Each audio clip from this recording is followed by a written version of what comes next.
influencer. She goes by Basic Meg. She said she was concerned, or she was considering adult diapers for her stop, only because she's pregnant and she has to pee more frequently, like every 30 minutes, on top of having a bladder infection. So that makes sense. Here's reporting from Glossy. Baby and mom care brand Frida posted a TikTok video by influencer Bailey Jordan about what it was going to be like attending the Eras tour during the postpartum period, sharing a video wearing breast pump devices and a postpartum adult diaper. She said, quote, when your For You page is full of everyone's outfit for the Eras tour, but you're due June 1st and you have tickets on June 9th, so you'll be showing up wearing this. This is very wild. It might seem like a funny ha thing, but there's a stigma conversation happening about incontinence issues. It's not just like, oh yeah, let's go to the concert and not miss a single song. It's a little bit deeper than that. More reporting from Glossy. Quote, for people with incontinence issues, anxiety about long bathroom lines in public places is very real. Comments on several pregnancy, quote, Eras Tour fit check videos address the need to wear them to the 3-hour concert. Both regular TikTok users and celebrities have been speaking out to break the stigma about incontinence issues women face during pregnancy and the postpartum period.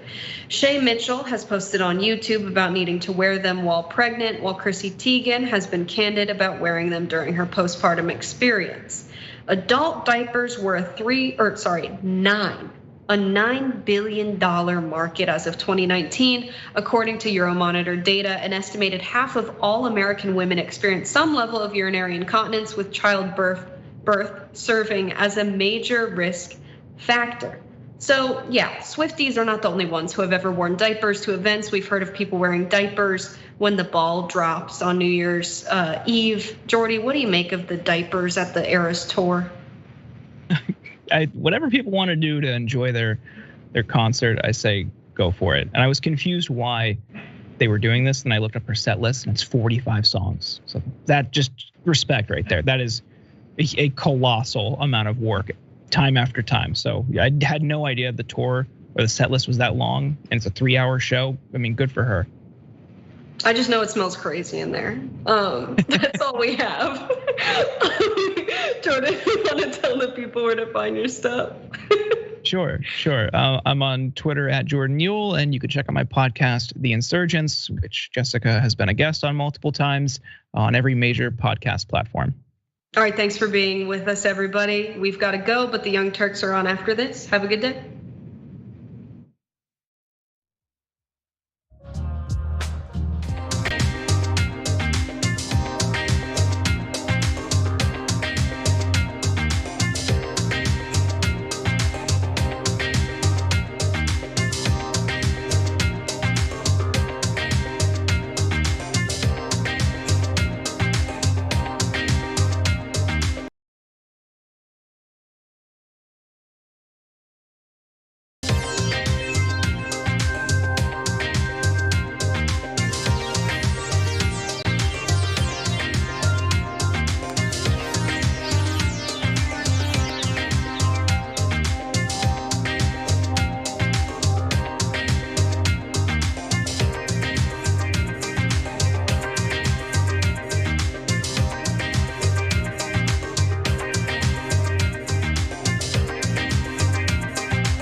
Get some!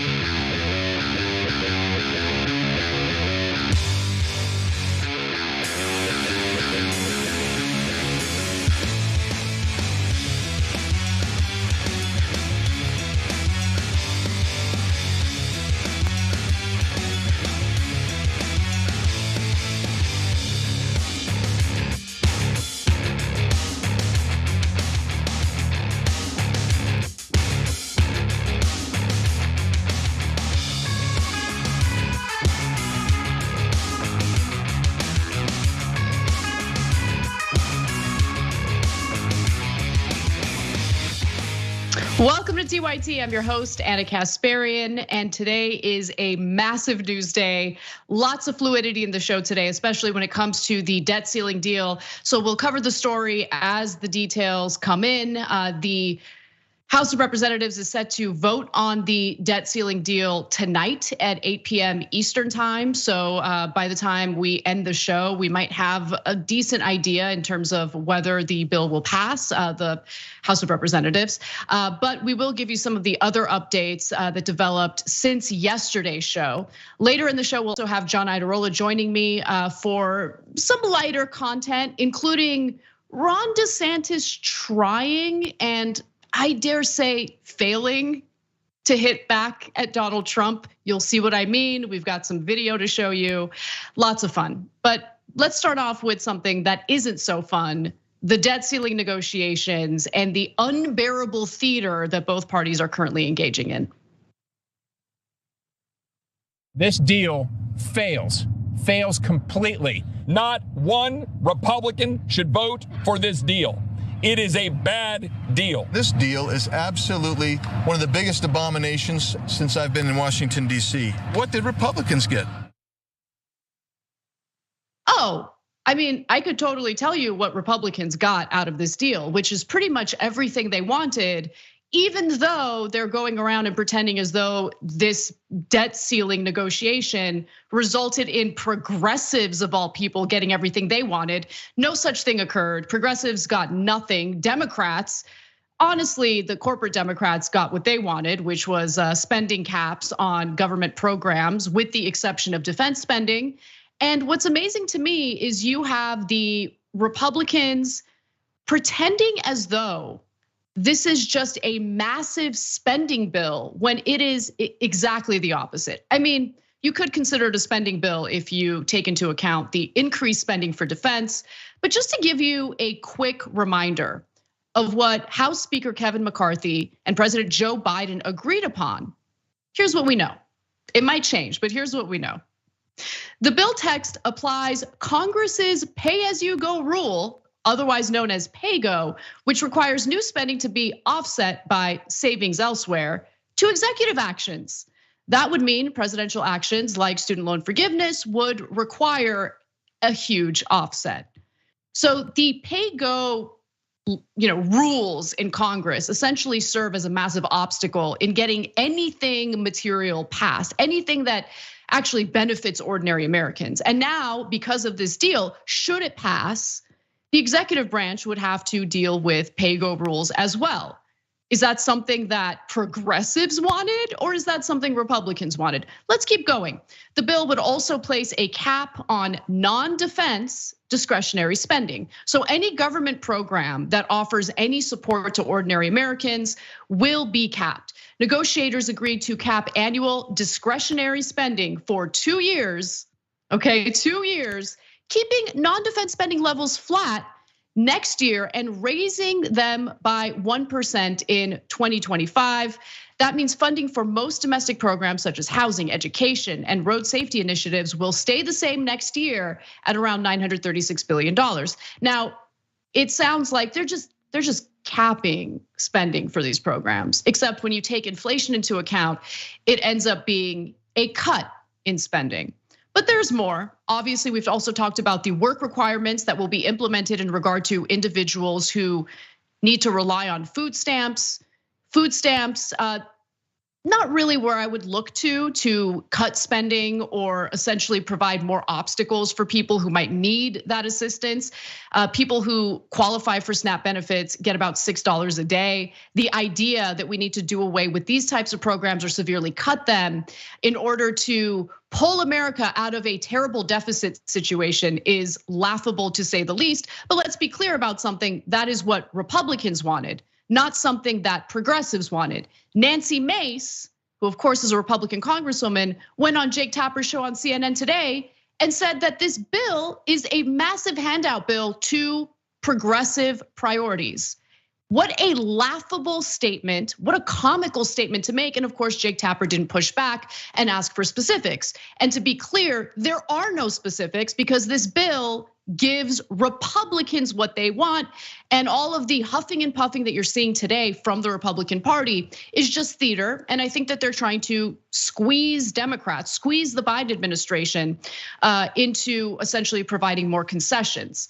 Now, the deal, by the way, also raises the age limit until which able-bodied, low-income adults without dependents would be required to work to receive food stamps from 50 years old to 54 years old. The expanded restrictions would expire in 2030. Of course, this doesn't take into account the fact that we're dealing with record low unemployment, that people around the age of 50 certainly experience age discrimination in hiring practices. But let's just ignore all of that and make it even more difficult for people later in life to get the assistance they may need as a result of not making enough money in this hellscape economy that does not really do much to increase or keep wages up to pace with inflation. So there's more. Homeless people and veterans, I should note, will be excluded from the new work requirements, but there is also a massive favor to tax dodgers, right? So in another concession, writes Time, to Republicans, not to progressives, to Republicans, the Biden administration agreed to claw back $20 billion of the $80 billion in new IRS funding that was designed to crack down on wealthy Americans and corporations that evade taxes. So if you're a Republican lawmaker, and I would love someone like Jake Tapper who has the opportunity to ask these questions to Republican lawmakers, I would love him to ask this, okay?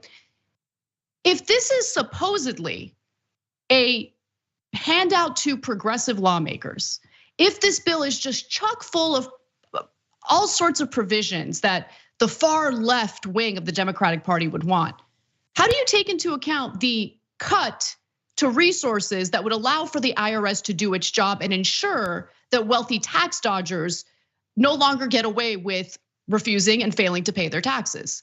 I mean, if the idea is to respond to the deficit with the urgency it deserves, how do you justify allowing people to dodge their taxes, which robs the American government and the American people of the resources they need, right?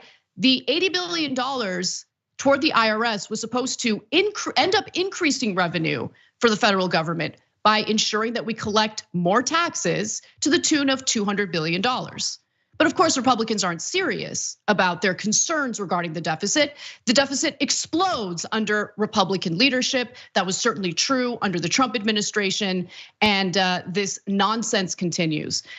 So look, the only thing that Democrats did in fact get out of this deal was something that specifically benefits one Democratic senator, and of course, that's Senator Joe Manchin, one of the most conservative Democrats in the Senate. So Joe Manchin managed to slip into the deal a provision meant to accelerate the construction of the Mountain Valley Pipeline, which of course is a multi-billion-dollar natural gas pipeline in his state that runs through his state, that's been repeatedly stalled on environmental concerns. So if this bill passes, he is going to get exactly what he wants. This is something he's been very focused on.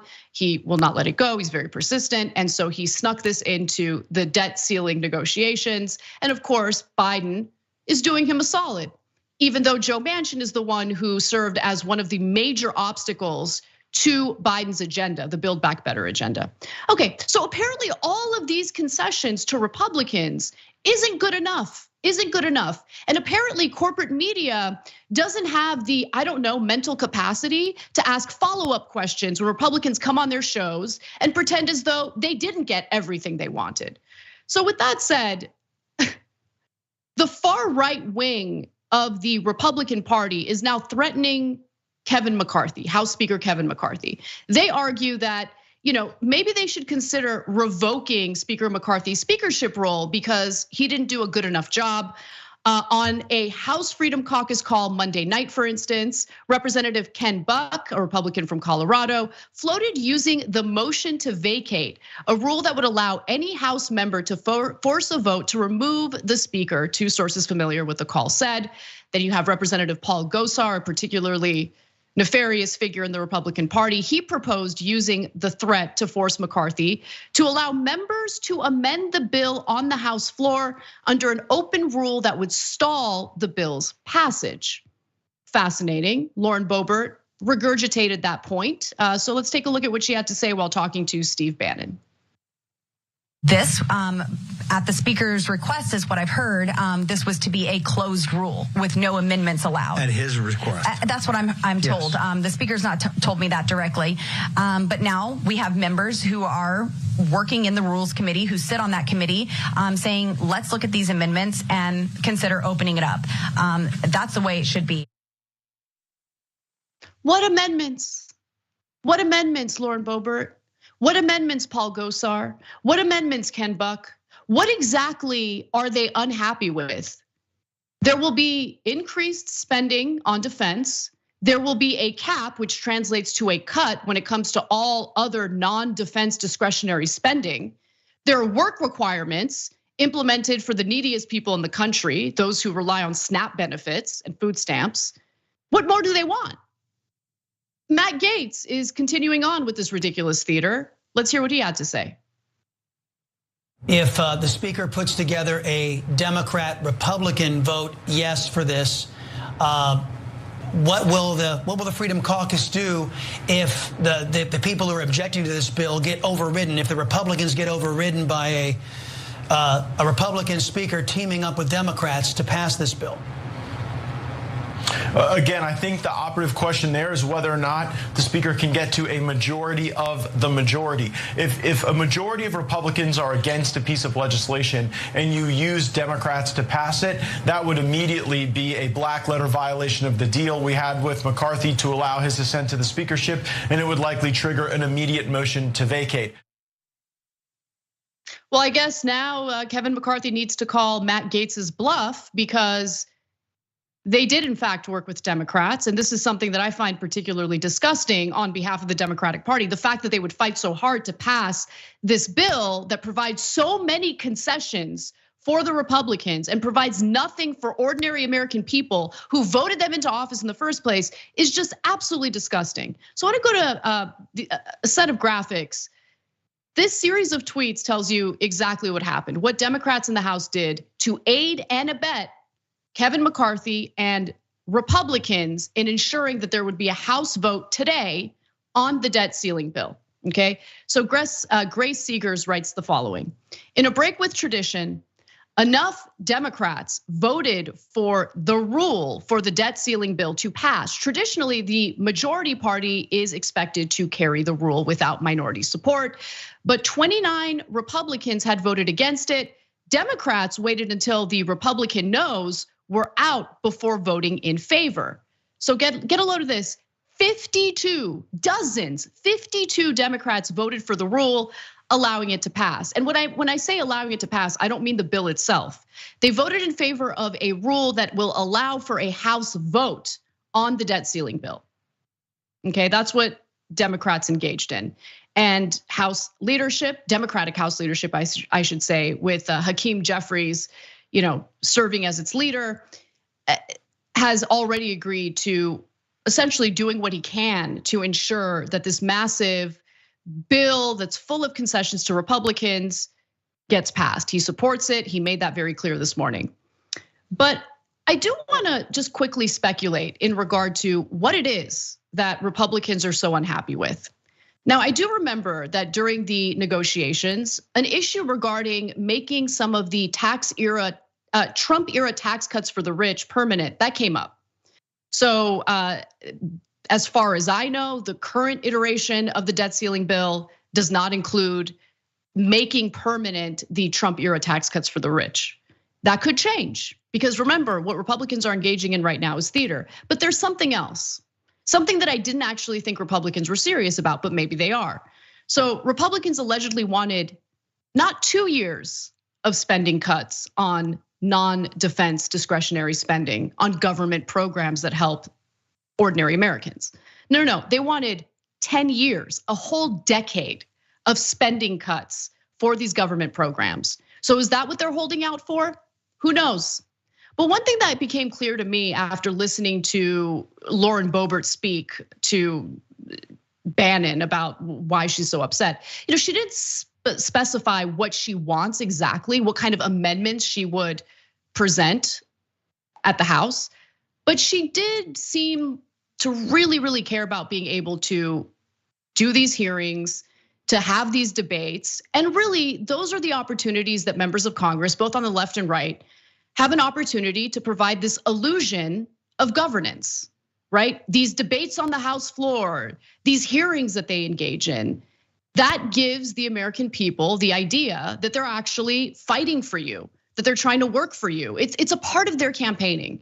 And so the fact that they want to debate this on the House floor, propose amendments without even specifying what amendments they're fighting for in the first place, I think tells you a lot about where their genuine priorities are. It's not really about their issues with the legislation itself, because the legislation itself gives them everything they want. What they really want is their opportunity to engage in these debates on the House floor. Lauren Boebert is so delusional that she doesn't realize that she consistently embarrasses herself on the House floor. But nonetheless, I think that's what they want. I think they hate the fact that this was a deal that was made with Kevin McCarthy and Joe Biden behind closed doors. They want to be able to be part of this process and be part of the theater in a bigger way, I think, for their campaigning purposes. But when we come back from the break, we do have a particularly egregious and disgusting statement from Kevin McCarthy. Because look, make no mistake about it, regardless of how many times they lie, regardless of how offended they pretend to be when they're called out on it, Republicans absolutely want to cut Social Security and Medicare. And Kevin McCarthy just admitted it flat out. That and more coming up. Ice cream.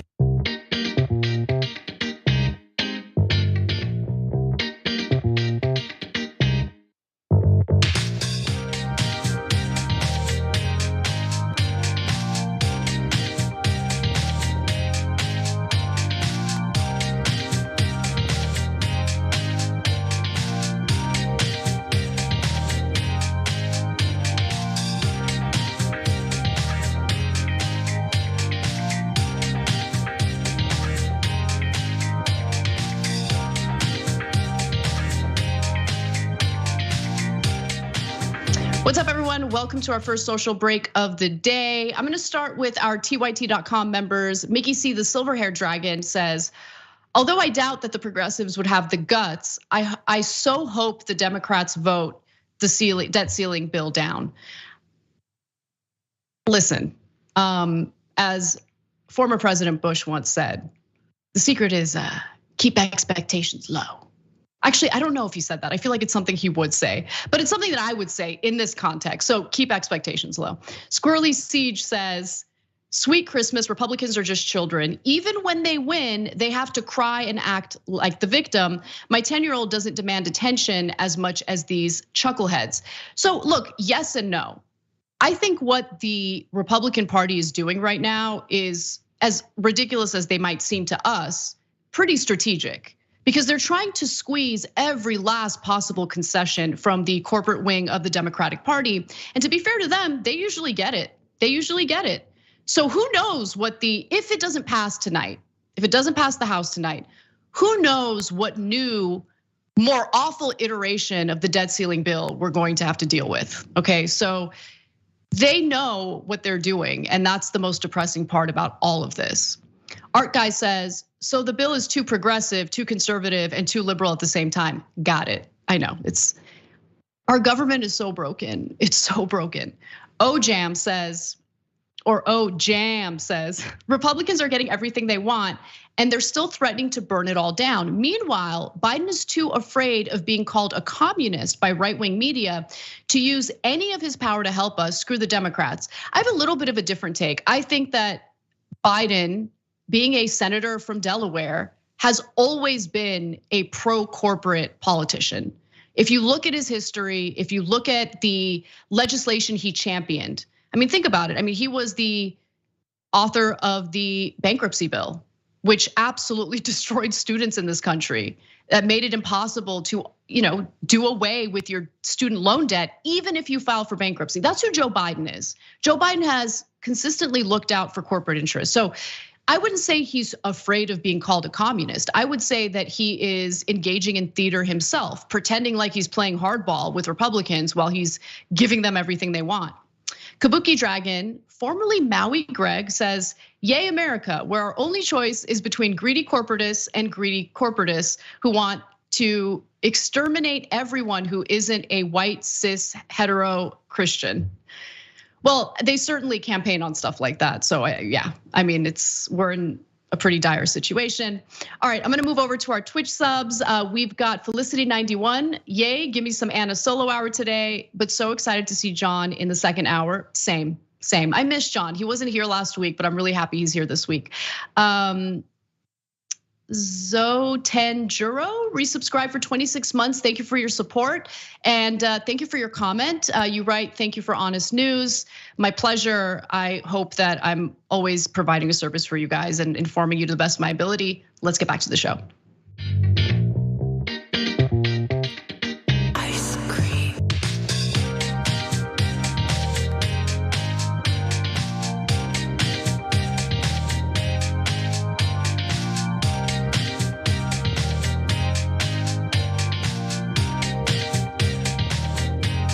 What's up, everyone? Welcome back to the show. I just want to say I'm loving your comments. I love hearing and reading about your perspective. So if you're a YouTube member, if you're a tyt.com member, if you like to send us super chats, please do so.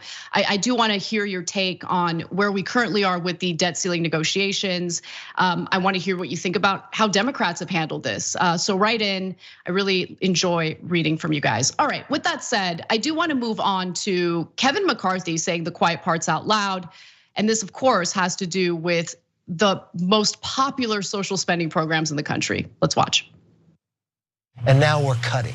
And you know what? I'm gonna make some people uncomfortable by doing that, but I'm not gonna give up on the American people. And this isn't the end. This doesn't solve all the problems. This is the first step. I'm gonna announce a commission coming forward from the speaker, from bipartisan on both sides of the aisle. We only got to look at 11% of the budget to find these cuts. We have to look at the entire budget. Republican House Speaker Kevin McCarthy is real salty over the fact that the Republican Party was unable to take Social Security and Medicare, put it on the chopping block, and cut or partially privatize these programs, something that they have been pretty upfront about before. But all of a sudden they pretended as though, no, we would never touch the third rail. We would never touch these wildly popular programs. In fact, they did that fairly recently. Stick around for the example. But first, let's hear more from McCarthy on just how egregious he finds it that they're unable to cut programs that we, the American people, have paid into. We only got to look at 11% of the budget to find these cuts. We have to look at the entire budget. The Congress has done this before. Why didn't you see the whole budget? Because the president walled off all the others. The majority driver of the budget is mandatory spending. It's Medicare, Social Security, interest on the debt. So you only have 11% to look at this budget. But we were able to increase our defense to protect us. Well, I mean, God forbid we ever make the mistake of not increasing defense spending, which is getting ever so close to $1 trillion a year.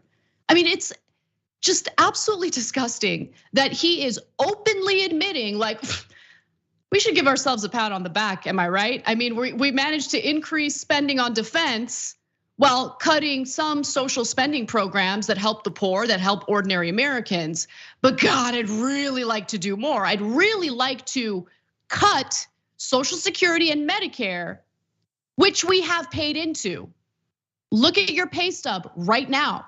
Look at how much of your hard-earned money went towards Social Security and Medicare. These are universal programs that are incredibly popular for a reason, and they're called entitlements because we paid into them and we are entitled to them. Now, with that said, just want to remind you about the conduct we saw from the Republican Party during Biden's State of the Union address, because Biden called them out on their attempts to cut Social Security and Medicare. And here's how they reacted to that. Some Republicans want Medicare and Social Security to sunset. I'm not saying it's a majority. Let me give you, anybody who doubts it, contact my office. I'll give you a copy. I'll give you a copy of the proposal. That means Congress doesn't vote. Well, I'm glad to see you. No, I tell you, I mean, my favorite part about that video is that clown, Marjorie Greene, liar, liar. Come on, really? We're stupid? You think we're stupid? I mean, they lost it because they did not want to be called out on the public stage in regard to what their priorities are, which is cutting Social Security and Medicare. And now you have House Speaker Kevin McCarthy reflecting on that and feeling real salty about the fact that he was unable to accomplish really the creme de la creme for the Republican Party, which is cutting these programs or partially privatizing these programs. By the way, Medicare is already partially privatized through Medicare Advantage, something that we've talked about on this show quite a bit. That has led to, private insurers, okay, going out of their way to overcharge our Medicare system and fatten their pockets. So there's already an issue with privatizing Medicare to some extent, but they want to do all sorts of things, like raise the retirement age to 70 years old. Okay, again, raise the retirement age to 70 years old for Social Security, a program that we paid into. And the argument is, well, it's not solvent. It's not solvent. What are we gonna do?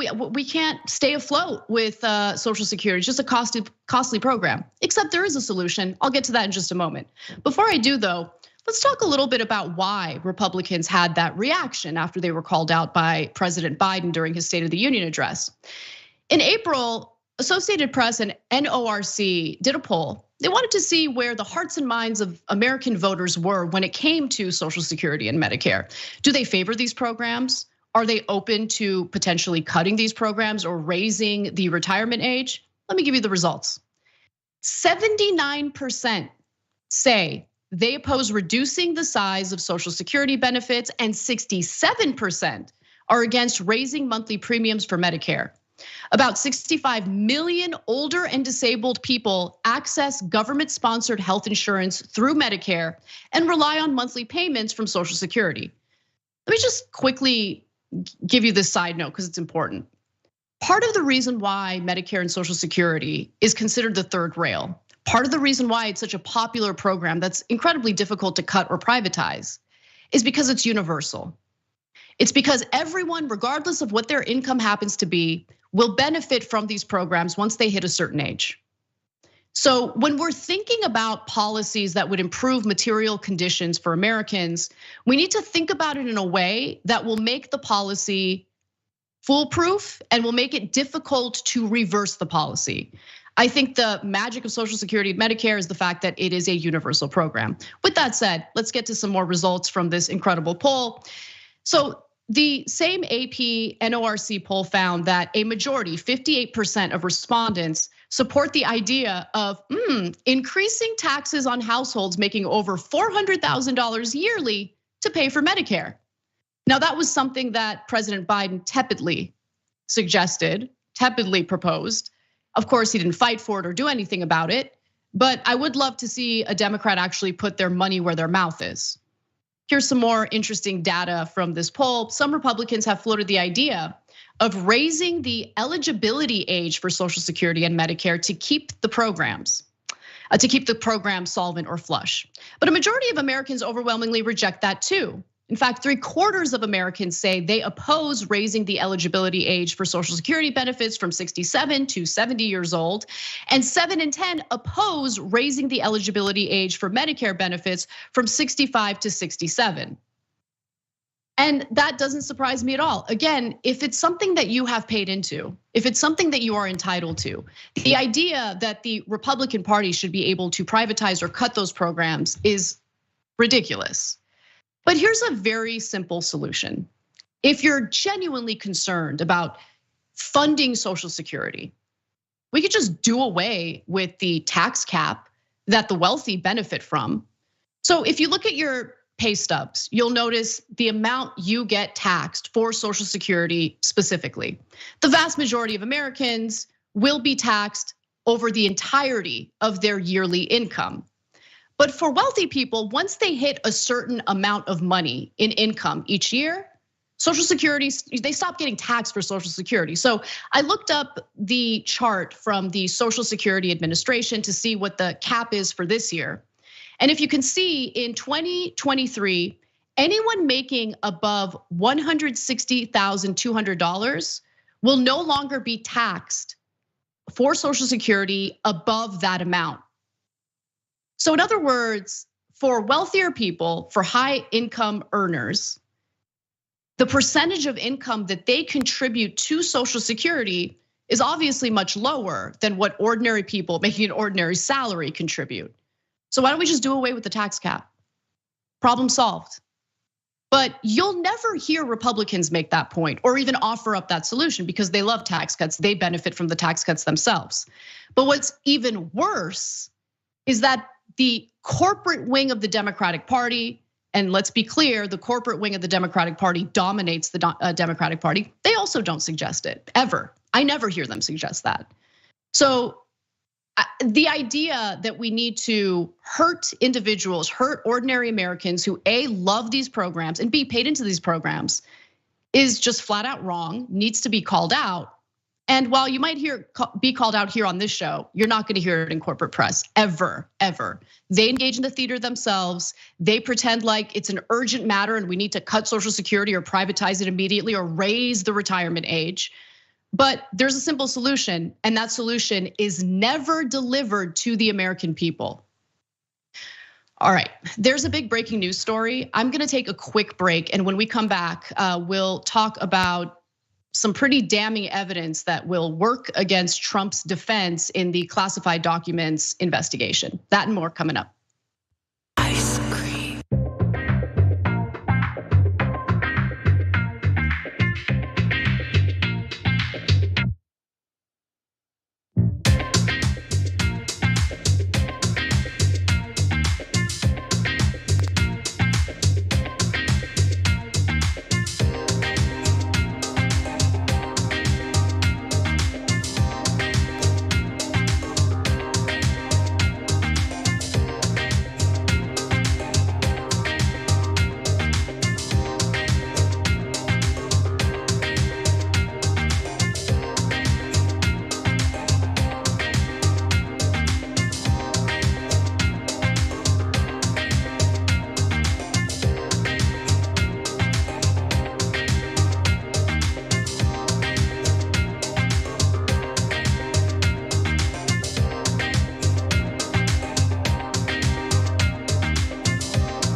What's up, everyone? All right, let's read some comments from our YouTube members section. Thank you to the Almighty who upgraded membership to TYT Premium.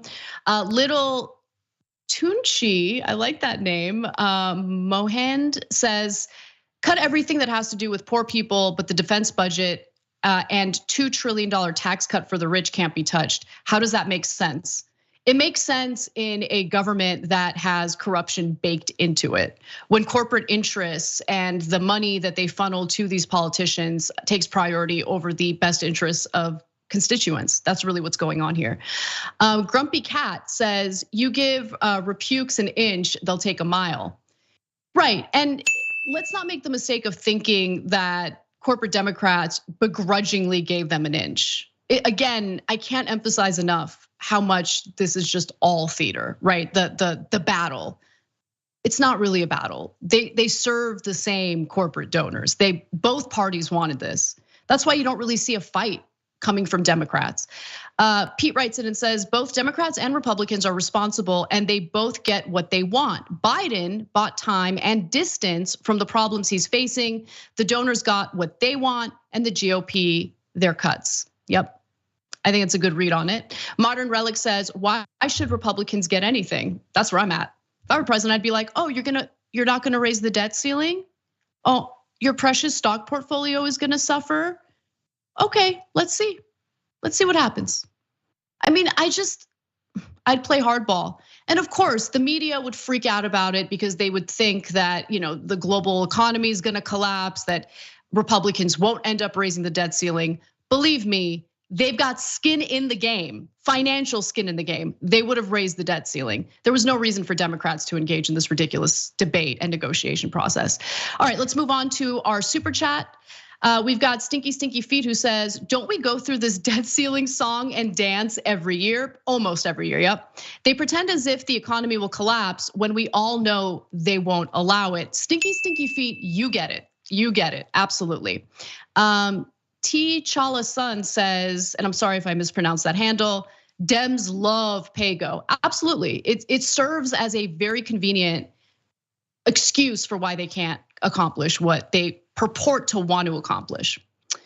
YT Prenude says, the rich don't want a second yacht. They want the power that comes from threatening their workers with dire poverty for not kowtowing enough to them. I think you're absolutely right about that. Create a desperate situation for workers, and they have no choice but to deal with these working conditions.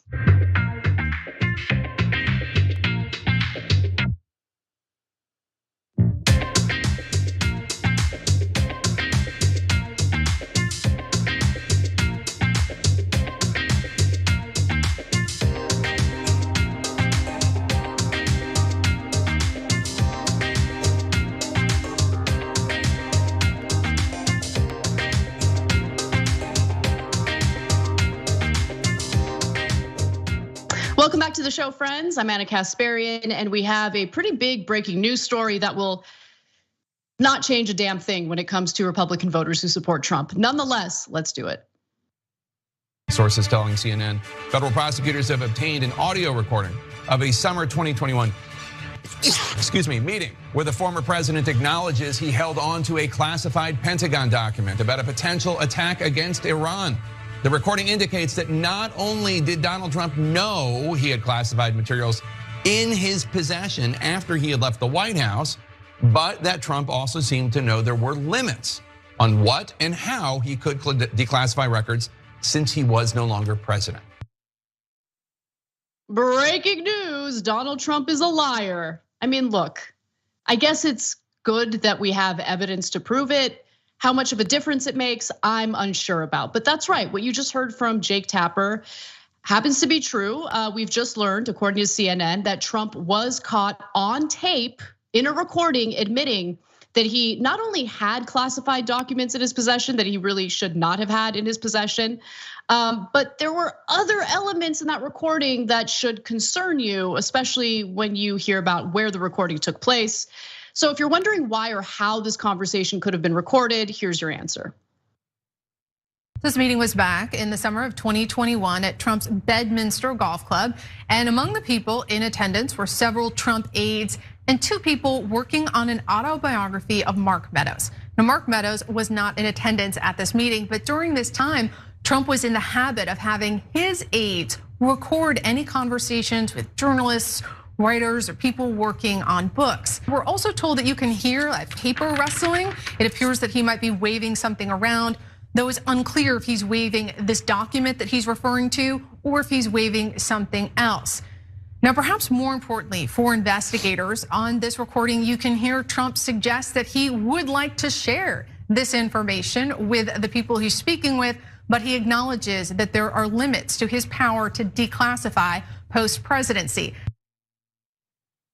Oh, damn. I mean, I thought Trump was telling the truth when he said that all he needs to do is think about declassifying highly classified documents and poof, it just happens.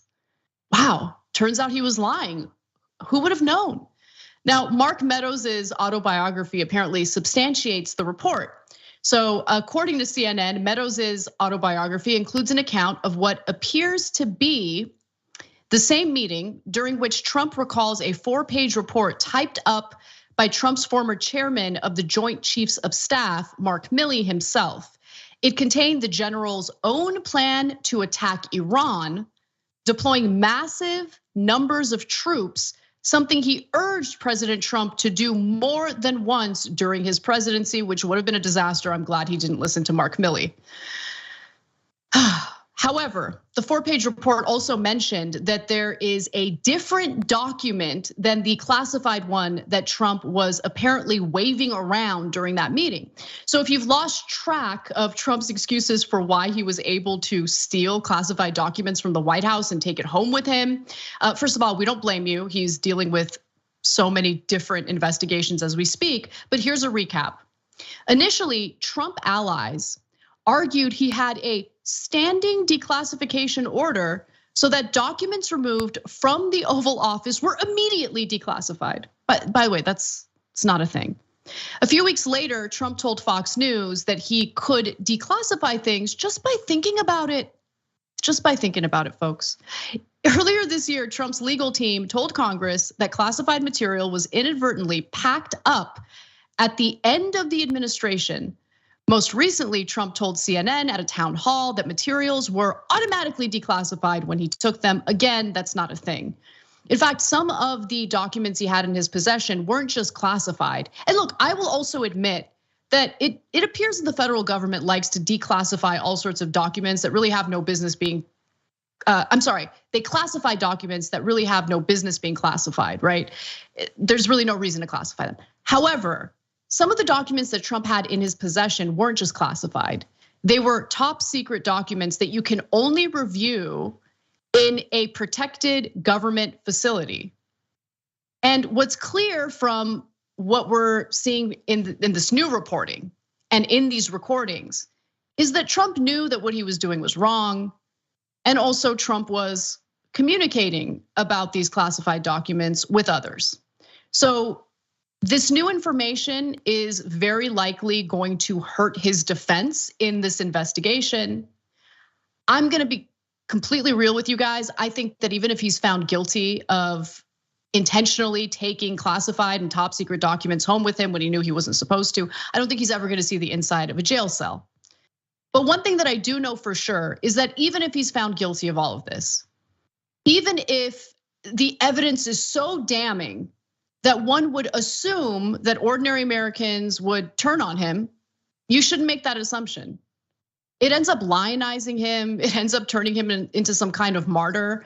And what's amazing to me is that Ron Desantis, who's in the midst of this feud with Trump because he's running against Trump for the Republican primary, is regurgitating Trump talking points about the FBI. I mean, just today, Ron DeSantis said that one of the first things he'll do as president is fire the FBI director. Really, that's your top priority? Firing the, okay. I mean, I ain't got no love for Christopher Wray, okay, I don't care. But why would you care so much about doing something about the FBI? Is it because the FBI did the raid of Mar-a-Lago because of Trump's possession of classified documents? Like, why are you carrying water for Trump? What a weirdo. But let's see how that all plays out for DeSantis. Let's see how this plays out for Donald Trump. I don't think it's gonna look good, but I don't think it's really gonna have an impact in regard to Trump's base. I think that they will stand by his side no matter what. And I think that given the right-wing media ecosystem spreading lies and providing cover for Trump, they will genuinely believe that all Trump had to do was imagine that he declassified these top secret documents and that it magically happened just by him thinking about it. All right, let's move on to other news, particularly news that actually impacts you guys. So, with a go-ahead from the federal government, including Democrats, more than a dozen Republican-led states have begun removing people from their state from their statewide Medicaid programs. Now, they consider this the unwinding of the pandemic era federal policy that very temporarily barred governments from basically kicking people off the program, and with good reason. I mean, we're in the middle of a pandemic, people are getting sick, people are getting hospitalized, individuals are dying. So the idea was, let's not kick people off of Medicaid during this very clear emergency. But now, because the federal government has given the green light, these red states are able to do something known as redetermination. The redetermination process is all about determining whether or not an individual is eligible for Medicaid. Our system is so disgustingly broken that you have these goons like spending their time prioritizing kicking people off of government programs that they need. But nonetheless, there are huge problems because number one, many Americans have been left in the dark about these changes. And they don't even know where to start when it comes to beginning the redetermination process. The other issue is that the income threshold to qualify for Medicaid is so damn low that you have to be making like a tiny, tiny amount of money to qualify. If you're making $35,000 a year, which in most cases you cannot live on, you do not qualify for Medicaid in many of these states. So let's give you the details. Here's what we know, according to Jake Johnson's reporting over at Common Dreams. The US Health and Human Services Department has estimated that upwards of 15 million people nationwide could lose Medicaid coverage during the redetermination process. And again, I really want to emphasize that it would be wrong to simply blame Republicans for this. Now, historically, Republicans have been worse on this issue than Democrats have. But the only reason why red states are able to do this redetermination process is because Democrats in the federal government have given them the green light. So there was a bipartisan deal late last year where Congress agreed to essentially cut off the pandemic protections, giving states 12 months to redetermine who is and is not eligible for the healthcare program. And that healthcare program, Medicaid, covers tens of millions of Americans across the country. Now, as the very states that refuse to expand their Medicaid programs through the Affordable Care Act begin to push low-income Americans off the health coverage they've come to rely on, enrollees are absolutely left in the dark. For instance, there's a Kaiser Family Foundation poll that asked an important question about this issue. Just under 3 in 10, 28% of Medicaid enrollees overall are aware states are now allowed to remove people from Medicaid. And as a result, according to the New York Times, early data does in fact show that people lost coverage for procedural reasons, such as when Medicaid recipients did not return paperwork to verify their eligibility or could not be located. The large number of terminations on procedural grounds suggests that many people may be losing their coverage even though they are still qualified for it. Many of those who have been dropped have been children. I'm gonna give you some of those stories, specific examples in just a moment. But let's just fantasize for a moment what it would be like to live in a country like Canada or a country or a place like the UK where they have nationalized medicine, where they have a single payer healthcare system, where every single person gets the healthcare that they need without this weird, privatized, fragmented system, right? You've got some public health insurance that's really, really difficult to qualify for. I mean, you need to be incredibly poor to qualify for it. Then you have the privatized model, which price gouges you. You have the prescription drugs that we also get price gouged on. Just imagine living in a country that has a single payer system like Medicare for all, where you don't have to deal with all this heartache and all this pain. But I do want to give you some more details in regard to what we're already seeing in regard to people losing their health coverage through Medicaid. So in Arkansas, for instance, more than 1.1 million people, that's over a third of the state's residents, were on Medicaid at the end of March. In April, though, the first month that states could begin removing people from the program, about 73,000 people lost coverage, including, get a load of this, 27,000 kids. I mean, F them, right? You know, Republicans care so much about the children that they will force them off of Medicaid. which they might need to keep them healthy. I mean, you might be thinking, oh, well, they're kids. Kids are healthy, they're spry. They don't need Medicaid, do they? Except some absolutely do. So I should note the majority of people who were dropped in the state lost coverage due to procedural reasons, okay? The barrier of entry, the barrier to do what you need to do and file the necessary paperwork in order to qualify for Medicaid. Then there are issues regarding how poor you need to be. Among those who were dropped was Melissa Buford, a diabetic with high blood pressure who makes about $35,000 a year at a health clinic in Eastern Arkansas, helping families find affordable health insurance. Her 2 adult sons also lost their coverage because guess what? Apparently $35,000 a year as a single mother who has children to feed is just too much money. You know, she's living the good life. $35,000 a year, single mother, two sons. Let's go to Florida though, where you'll hear the terrible example of a 7-year-old who desperately needs healthcare coverage, but will now be denied. Early data released from the state of Florida, for example, shows that more than 205,000 people in the state lost coverage for procedural reasons after April eligibility checks. And there was a 7-year-old involved. So one of these individuals is a 7-year-old boy in remission from leukemia who is now unable to access follow-up and potentially life-saving treatments. And that's according to a letter that was written by advocacy groups who are urging Desantis to change course on this. The group also wrote that families with children have been erroneously terminated and parents are having trouble reaching the DCF call center for help with this process. Additionally, unclear notices and lack of information on how to appeal contribute to more confusion. But that's not the bug, that's the feature. In fact, I remember when the coronavirus pandemic first started, when tens of millions of Americans had lost their jobs through no fault of their own. Florida was a difficult state to get qualified for unemployment benefits, even if you absolutely do qualify for it. And it's because they didn't really heavily invest in the infrastructure, the state infrastructure necessary to process the claims. So while people living in states like California applied and were able to qualify for unemployment benefits almost immediately, in Florida, that wasn't the case. Some people in some cases had to wait months for it. So again, I just want to emphasize that isn't the bug, that is the feature in some of these red states who really lean into the pull yourself up by the bootstraps mentality.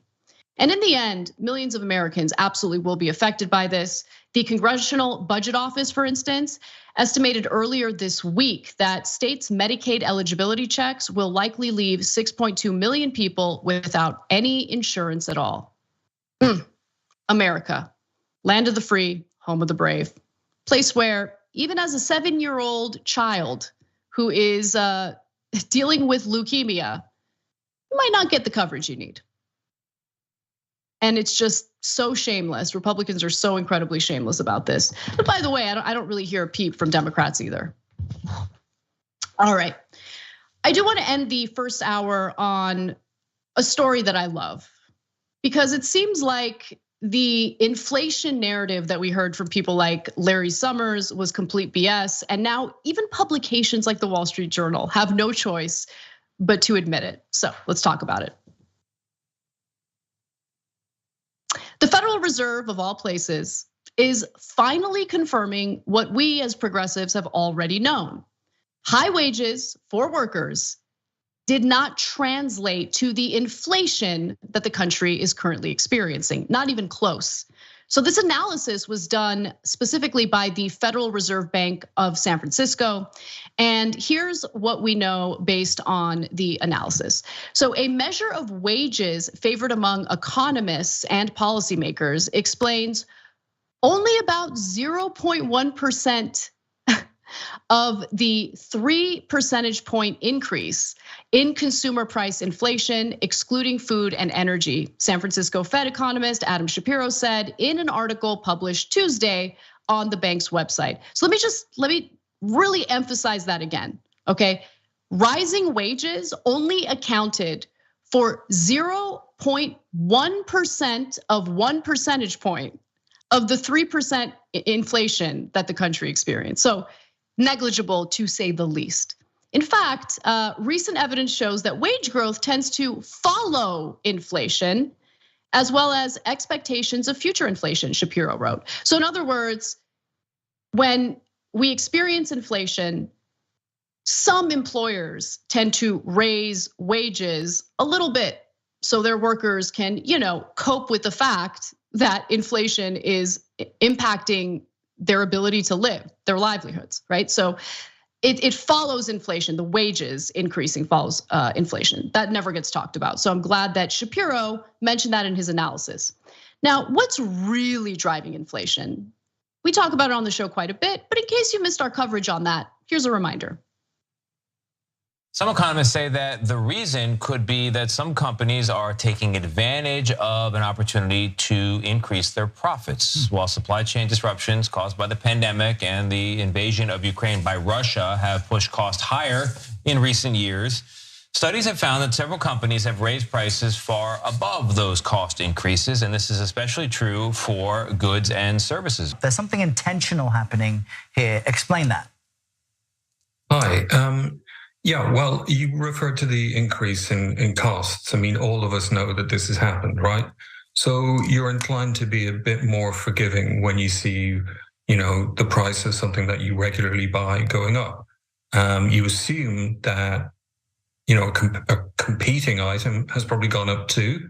And the businesses that are competing with each other are kind of able to securely assume that their rivals are going to be raising prices. So there's an opportunity there to test the limit to see how far they can go. And some have found that they can go beyond the initial cost increase, that in this period when things are very uncertain, consumers can't be sure that they're being taken advantage of. They can't be sure that there's an alternative that hasn't gone up in price. And they've managed to push up their profits. And that in turn pushes up inflation. So in other words, as you just heard from a Wall Street Journal reporter, companies took advantage of the inflation narrative that was regurgitated and repeated in corporate media over and over again to increase their prices to maximize corporate profits. So this idea that they had no choice, that running their businesses had become far too costly and they had to raise prices as a result, that was all BS. What they saw was an opportunity to piggyback off of this narrative and raise their prices while making it appear as though, they weren't doing it to maximize profits. They were doing it because they had no choice. And since that was the talking point that was repeated over and over again in the corporate media, most Americans didn't really know what was going on. In fact, what most Americans heard was nonsense from people like Larry Summers, who claimed that the inflation was specifically due to things like, and I agreed with him on this point, the Federal Reserve and its monetary and fiscal policy, okay? I agreed with him on that. But he also really liked to emphasize government stimulus associated with COVID relief bills. If you don't remember, here's the reminder. I don't think the $2,000 checks make much sense. We have stimulus already, much more than filling out the hole. And given that lots of the hole is from the fact, not that people don't want to spend, but that they can't spend because they can't take a flight or they can't go to a restaurant, I don't necessarily think that the priority should be on promoting consumer spending beyond where we are now. So I'm not even sure that I'm so enthusiastic about the $600 checks. And I think taking them to $2,000 would actually be a pretty serious mistake. And I have to say that when you see the two extremes agreeing, you can almost be certain that something crazy is in the air. And so when I see a coalition of Josh Hawley, Bernie Sanders, and Donald Trump getting behind an idea, I think that's time to run for cover. I gotta say, I definitely see something crazy. And the crazy thing I see is Larry Summers purporting that $600 stimulus checks or $2,000 stimulus checks will translate to the inflation that we're currently experiencing right now. How laughable and ridiculous is that? But since Larry Summers is a Democrat, Republicans loved what he said there. And you know what they did? They used him as a cover for the austerity that they had been pushing for. I mean, even a Democrat wants austerity. Even a Democrat thinks that we've provided too much financial relief to ordinary Americans. Here's what that looked like. Larry Summers, he pointed this week to the $1.9 trillion American Rescue Plan that was passed earlier this year. In March, he said that's a major reason behind the rising inflation, something he called at the time, quote, the least responsible macroeconomic policy we've had in the last 40 years. Is it possible that Americans are suffering now from high prices because the Biden administration overstimulated the economy with all of this money going into the economy? The inflation thing is so real that everybody acknowledges it now. And of course, it's not just Republicans. I mean, Larry Summers has worried about it openly, and Joe Manchin worries about it quite rightly. And the problem Joe Biden has is that it's going to affect the passage of Build Back Better. They've already created a lot of harm this year with the previous $2 trillion package they passed earlier this year without a single Republican vote. It created raging inflation, which Larry Summers, the last honest Democrat in town, admitted was going to happen, predicted was going to happen. So the best way to sum up the impact of this package, if the Democrats pass it, and of course it'll be all by themselves, is they double down on all of the mistakes they've already made this year. Yeah, well, I thought you put it well. I mean, and Larry Summers deserves a lot of credit. So I would like to, in this moment, dispel the notion that there's any fundamental difference between corporate Democrats and corporate Republicans when it comes to these types of economic issues. Like the idea, like, whoa, even a Democrat like Larry Summers. No, not even a Democrat. You guys are the same, and you know it.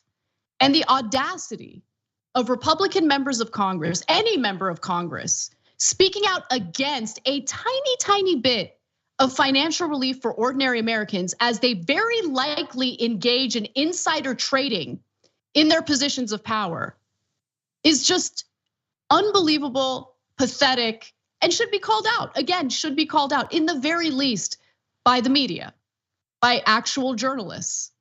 But we have a deficit in journalism in this country as well.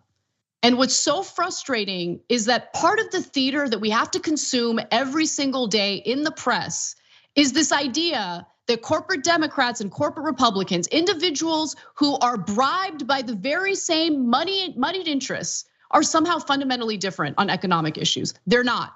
They're the same. They want austerity for you and all sorts of goodies for themselves and their corporate buddies, period. We got to take a break. When we come back, John Iadarola will join me for the second hour of the show.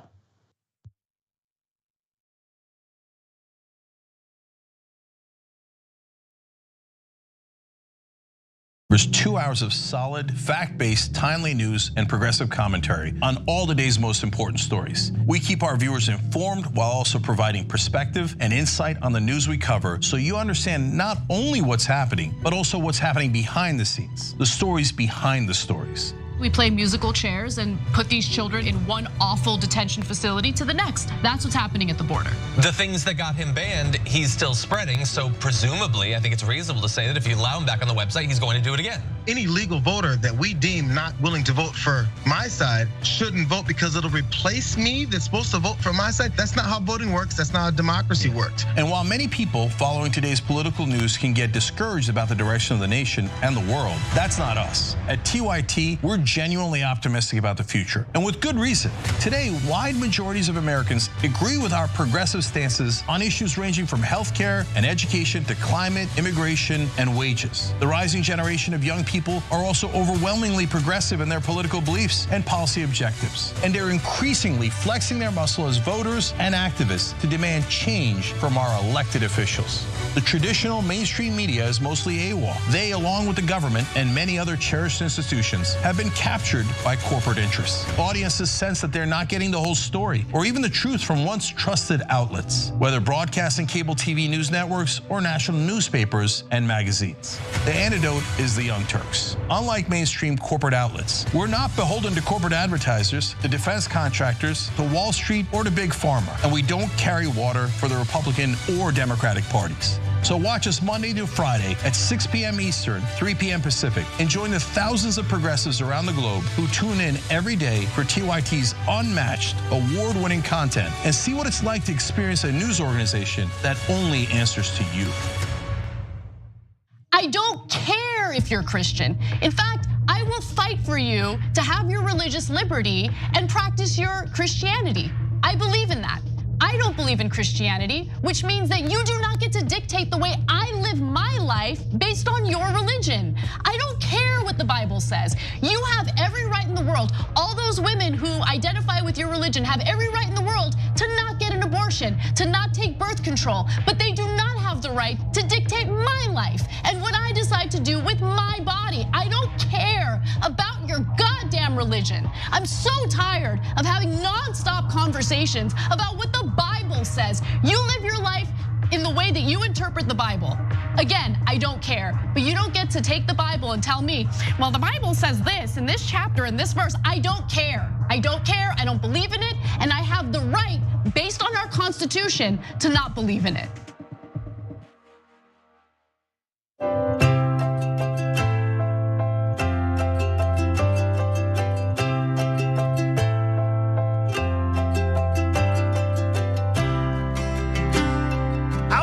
Walking the dog on the White House lawn, would that be?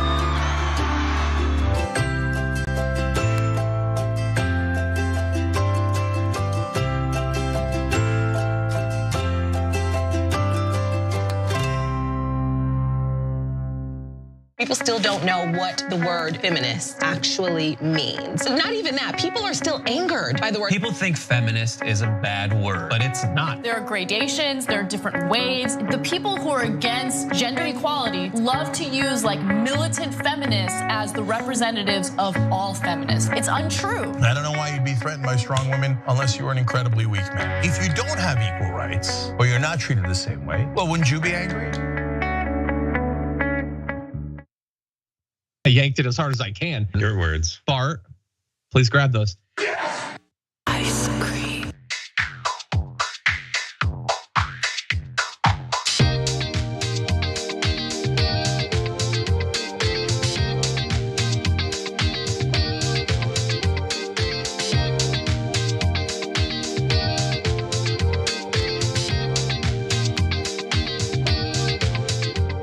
John Iadarola, how excited are you to talk about people wearing diapers as they go to shows, as they consume music? Yeah, you expect that I'm gonna be critical, I suppose, because that seems weird, but I also have such a love of live performances of music that I would jump through far smaller and more flamey hoops than that. The idea of you, inconveniencing yourself even a little bit to watch live music is insane. Like, you would never do it. You would never do it. Actually, apparently, so Arlene let me know that she got me a Father's Day gift, which is going to the Hollywood Bowl to listen to music. Oh, but it is. Sorry, John. But no. It's good. It's for me. It is specifically orchestral renditions of famous music songs from a bunch of different notable classic video games. Okay. Elden Ring, League of Legends, Final Fantasy, The Last of Us. It's gonna be pretty cool. So Christian was coaching a youth baseball tournament over the weekend that I attended. It was in Santa Barbara. It was fun, so I enjoyed it. But anyway, they play music like the walk-on like song for the like people who are about to hit, or go to the first base to bat. I don't know. I'm really bad at this kind of lingo. Anyway, generally they frown upon batting from first base. Right. They make you drop the bat. First base from you home. Still have the bat at first base. It's considered a threat. Okay. He would be so ashamed of this conversation right now. Anyway, let's pretend like it's not happening. But I set this all up to say, one of the kids has this song called the Giga Chad theme, and I'm obsessed with it. I'm now obsessed with it. Bart's gonna have to play that. It's so during good. one of the breaks. All right, let's get started with some stories. We'll have fun in the bonus episode. We'll chat it up. tyt.com/join or click on that join button if you're watching us on YouTube. For now, though, let's talk about Ron DeSantis. Hit and a miss. Let's watch. You talked about changing your tone a little bit with former President Trump. I don't believe you mentioned him here by name tonight, but does this mean you're going to be a bit more aggressive with campaigning against him? So look, I'm going to respond to attacks. Are you? Are you? Now, Florida Governor Ron DeSantis, who is in the middle of a feud with Donald Trump because he is running against Trump in the Republican primary, has really failed at hitting Trump, taking jabs at Trump. Because let's keep it real, Trump has no problem playing dirty. He has no problem hitting below the belt. Ron DeSantis seems to have a lack of charisma and just this inability to respond to Trump aggressively enough to really impress people. With that said, you're about to hear Ron DeSantis give that reporter you heard from his harshest critique of Trump yet. Let's watch. If you say Cuomo did a better job with COVID than Florida did, first of all, that's not what he used to say. This is like new, like 6 months ago, he would have never said that, right? He used to say how great Florida was. Hell, his whole family moved to Florida under my governorship. Are you kidding me?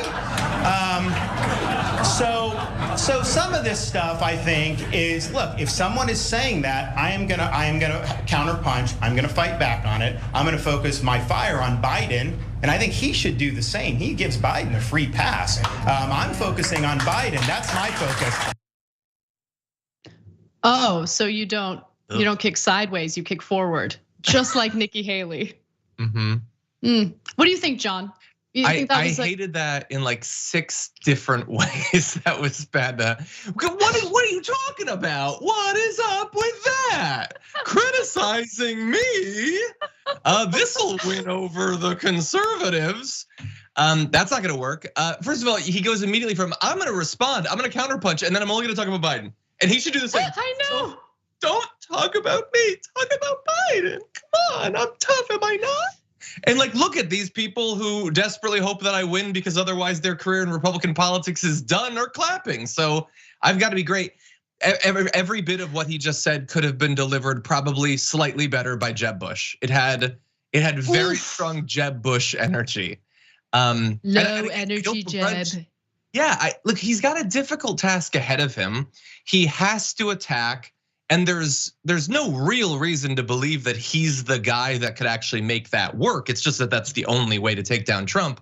And this is just not good enough. Saying like Trump is inconsistent. He said that Florida was good and now he's saying it's bad. Yeah, they don't care about that. No, they don't. No, it's almost as if Ron DeSantis has been like living under a rock for the last 5 years, 6 years, right? You know the Republican base doesn't care about hypocrisy or inconsistency from Trump. So like, if that's your line of attack, like, oh, he's complaining about Florida, but he moved here. Okay, I mean, and look, this is the problem with Ron DeSantis. It would be one thing if he's in desperate need of a charisma transplant, but had policies that were unique to Trump's and actually spoke to the concerns or the desires of the average Republican voter. But that's not the case. He's just a copy of Trump, like low budget, low end copy of Trump in terms of policy. Some might argue that he would be more effective than Trump in getting his policies through because he doesn't get distracted with all sorts of weird social media squabbles. But nonetheless, like you would need to sell that as a candidate with some charisma, but he just doesn't have it. And then on top of that, whether it's Nikki Haley or Ron DeSantis, this idea that like, we're just gonna pretend like we don't have to deal with a Republican primary and immediately start campaigning as if we're in the general. Like, I know that that's what you wish was happening, but that is not what's happening. You still need to defeat the front runner in the Republican Party, and that is Donald Trump. Yeah, and as we've hinted at various points over the last few months, there's a couple of reasons why I think they all want to do that. Like there's personality reasons and there's sort of pragmatic, hopeful reasons. The personality reason is that they desperately want to avoid a fight with him. Every single one of them, whether they pitch themselves as tough guys who make like the libs cry or something, they're all terrified of actually going toe to toe with him because they know the stakes. Not just in terms of humiliation, but their future in the Republican Party. And so as a strategy, it can be appealing to them if it makes it so that they're not going to be mocked by him. But that's a fool's errand. He's going to hit them regardless if they want to have any chance of winning.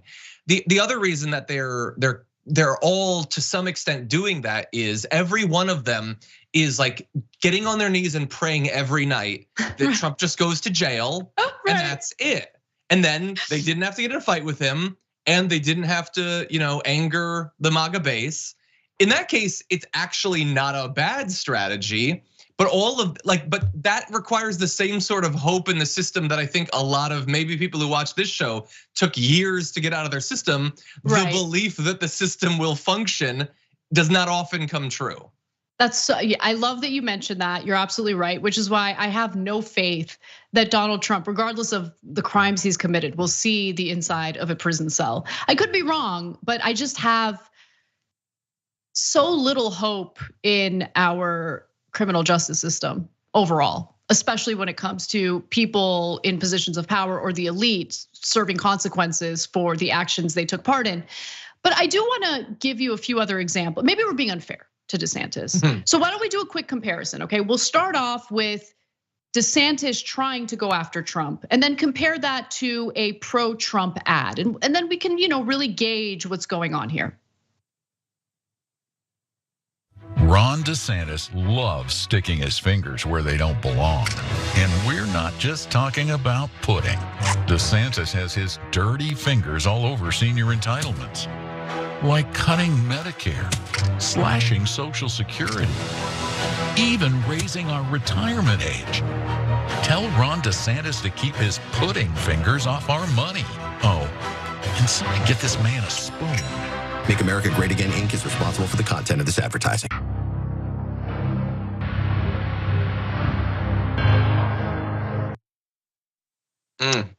Now, apologies. I was hoping for a compilation of DeSantis jabs toward Trump, except it doesn't exist because he purposely goes out of his way to avoid having to even utter Trump's name. But I do want to end on one more jab from Trump toward DeSantis. Let's watch. And I said, Ron, you can beat this guy. Let's go. I got him the nomination. By the way, couldn't have never gotten the nomination. He would be working in either a pizza parlor place or a law office right now. I just love the disparity, John. Yeah. If it wasn't for me, he'd end up working at a pizza parlor or maybe a law office. Maybe a law office. But same thing to him. One of the two, same thing. They're both peasant jobs as far as Trump is concerned. Like he'd either be like a mail boy or a CFO. I don't care. Yeah, also little Italian jab in there again, continuing the attacks against Italians. So look, are you offended by that, John? I don't care about anything anymore. Sure. Nice. As someone who did once win a scholarship based on an essay I wrote about how important it was to me to be Italian, I am offended. John. I just wanted the money. Okay, so here's the thing. In theory, if Ron DeSantis wanted his best chance to beat Trump, which would not be a good chance, maybe it'd be 1 in 20, maybe it'd be 1 in 10, but it'd be his best chance, is that he would have to do a version of that pudding fingers ad, and he would have to do it constantly. You have to attack Trump in completely unfair, underhanded, low class, kind of disgusting ways. Yeah. And hope that it's okay. And it's not hard to come up with ways. Yeah, Donald Trump wants to sleep with his daughter Ivanka. And then just have the pictures of Ivanka sitting on her dad's lap. Like, it's disgusting and it's terrible. About her. But it would, I don't know if it would work, but it would be on the same level as Trump. Sure, show a bunch of videos of Melania slapping Trump's hand away and talk about his loveless marriage, how sad he is in his old age with his loveless marriage. But more than just cruelty, and you should be cruel, you have to be cruel, you also have to mock. It has to be condescending mockery. You should every time he talks about the pudding fingers, you should hold up like a wet wipe and say, Trump, let me just get within range where I can wipe this across your face and I will unman you with the amount of makeup that I'm able to pull off of your cheeks. You rotting old husk of a man who has to paint his face and put on fake hair. Let me grab a hold of your hair and wipe your cheek and I'll show what kind of man you actually are. Damn, John. You can do stuff like that. But it would be you moonlighting as a Republican strategist? Is that what's going on? Worth a try. Show the photo of him playing tennis where his butt is very massive. It's totally unfair and disgusting. People like big butts though. There's a whole song about it. I'm just saying, you've got to be brutal in the same way that he's brutal. If he's mocking your high heels, mock the fact that he's paid doctors to lie about his height and his weight. Challenge him on the debate stage. You come out to the debate stage with a scale and you put it in front of him and you say, step on it, buddy. We want to see if your doctor's comments check out, oh, are you scared to step on the scale? This is all disgusting. And people's weight has nothing to do with whether they'd be good politicians. I'm just saying, from the point of view of a right winger, these are the sorts of disgusting underhanded attacks that would have a chance of making him a laughingstock in the same way he's doing to you.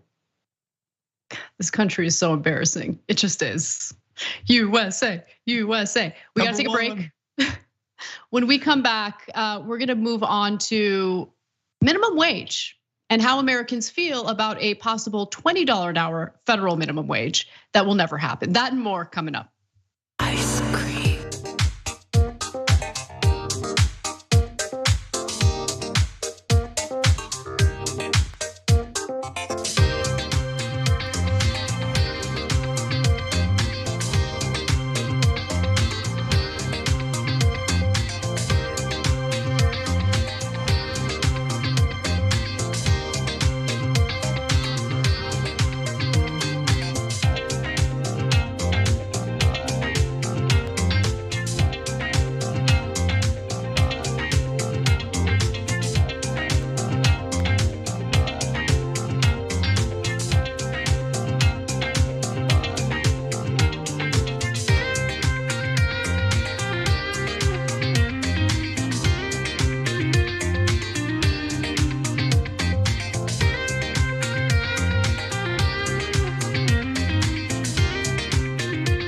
What's up? Welcome back to our social break. Let's start with some super chats where Hiroom gave me props because I took the words right out of their mouth. On the subject of Social Security, why is TYT not calling out the wealthy salary cap like Robert Reich and Michael Moore? Wait. Anna Kasparian just took the words out of my mouth. I'm sorry. Yeah, I was like, you have a chart in your blog about it. Yeah, okay. I do have a chart, and for those of you who might not be familiar with John's affinity for charts, he has an affinity for charts. He loves charts. We used to have a segment called Crazy Chart Time or something. Scary remember? Chart Time. Oh, Scary Chart Time. Yeah. Clifton Lewis writes in and says, Anna, I'm spending this super chat to hear your opinion on a balanced budget amendment. Could this be a tool for the progressives or right wing?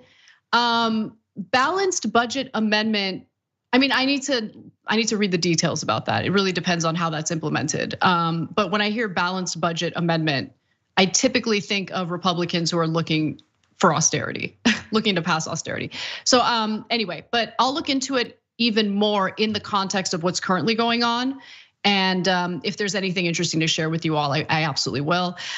We've got, here's another one from Clifton, I think. Okay, I gotta spend money for speech or not here too. And why is Social Security insurance not needs-based, just like welfare? Because we all pay into it, so it shouldn't be needs-based. Social Security taxes get taken out of every single one of our checks, and we are entitled to it as soon as we hit a certain age. Frank, my buddy Frank Rockefeller is writing in. I love Frank, okay? He's a conservative who watches the show, and I give him a lot of credit for doing that because we're not necessarily very friendly to Republicans, that's for sure. Let's go shopping, London, Paris, New York, no Washington, DC. I don't know what that's a reference to, but sure, I'd love to go shopping with you. Wealth makes production, makes income possible. Keep your government pocket money. Baby boomers have wealth. Do you? Baby boomers do not have wealth. Baby boomers squandered the incredible economic opportunities they had, and many of them are now dealing with a retirement crisis.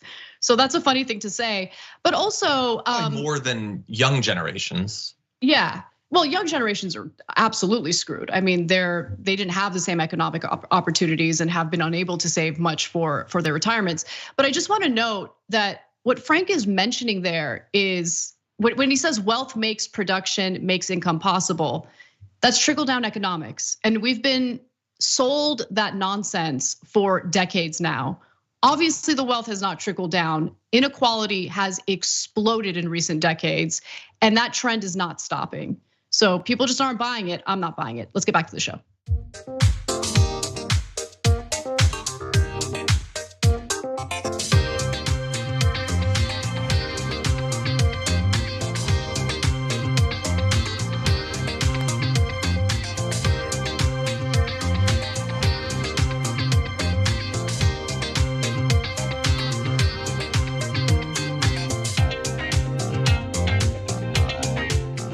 Welcome back to the show. Anna Kasparian and John Iadarola with you.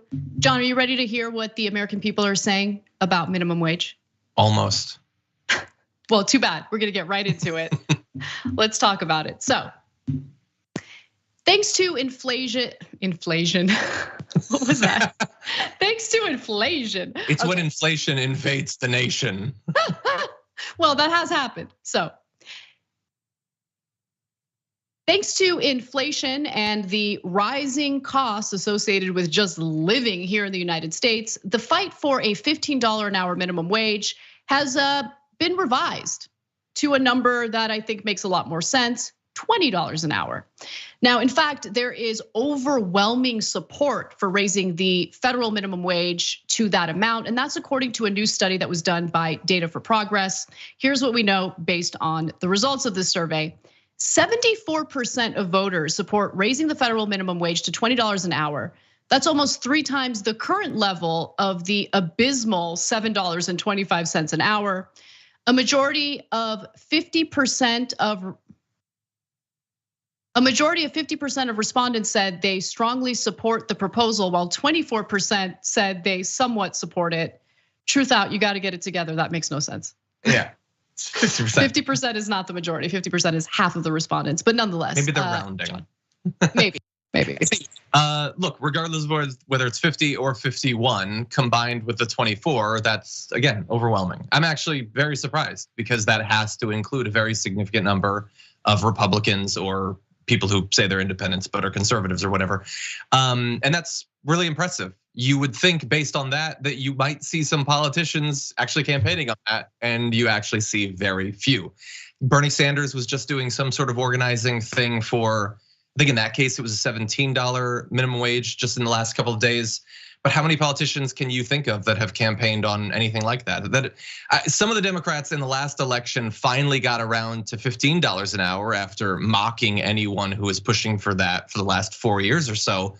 But $20, no, and this is not some fringe thing. Like if you're ever led to believe by the news that your economic views are fringe because you believe things like this, these polls should reassure you that no, it's fringe on the news, it's fringe in the halls of Congress, but it's not fringe amongst regular people. They know the score, including Republican voters. I mean, that you referenced it, but I want to really focus and emphasize on that because support is strongest among Democrats. No surprise there. Democratic voters, not the politicians. The politicians are corrupt as hell. With 89% saying that they favor raising the minimum wage to $20 an hour. But independents and Republicans back the idea as well, with 74% of independents and 60% of Republicans supporting the $20 an hour minimum wage, which by the way, honestly shouldn't be surprising when you look to red states like Florida, which passed an increase to their statewide minimum wage through ballot initiatives. So there's been this interesting disconnect among Republican voters and the very politicians that they elect, because while their politicians are working to either privatize or cut Social Security, the voters actually want a better economic situation, including increases to the federal minimum wage. And it's just interesting how that never translates to changes at the ballot box. But at the same time, I don't really begrudge voters, because what are they gonna vote? They're gonna vote for Democrats? What have Democrats done? I mean, have Democrats raised the federal minimum wage? The last time the federal minimum wage was increased was under the George W. Bush administration. The changes went into effect in 2009 when Obama became president, but those were changes that were implemented under Bush and went into effect under Obama.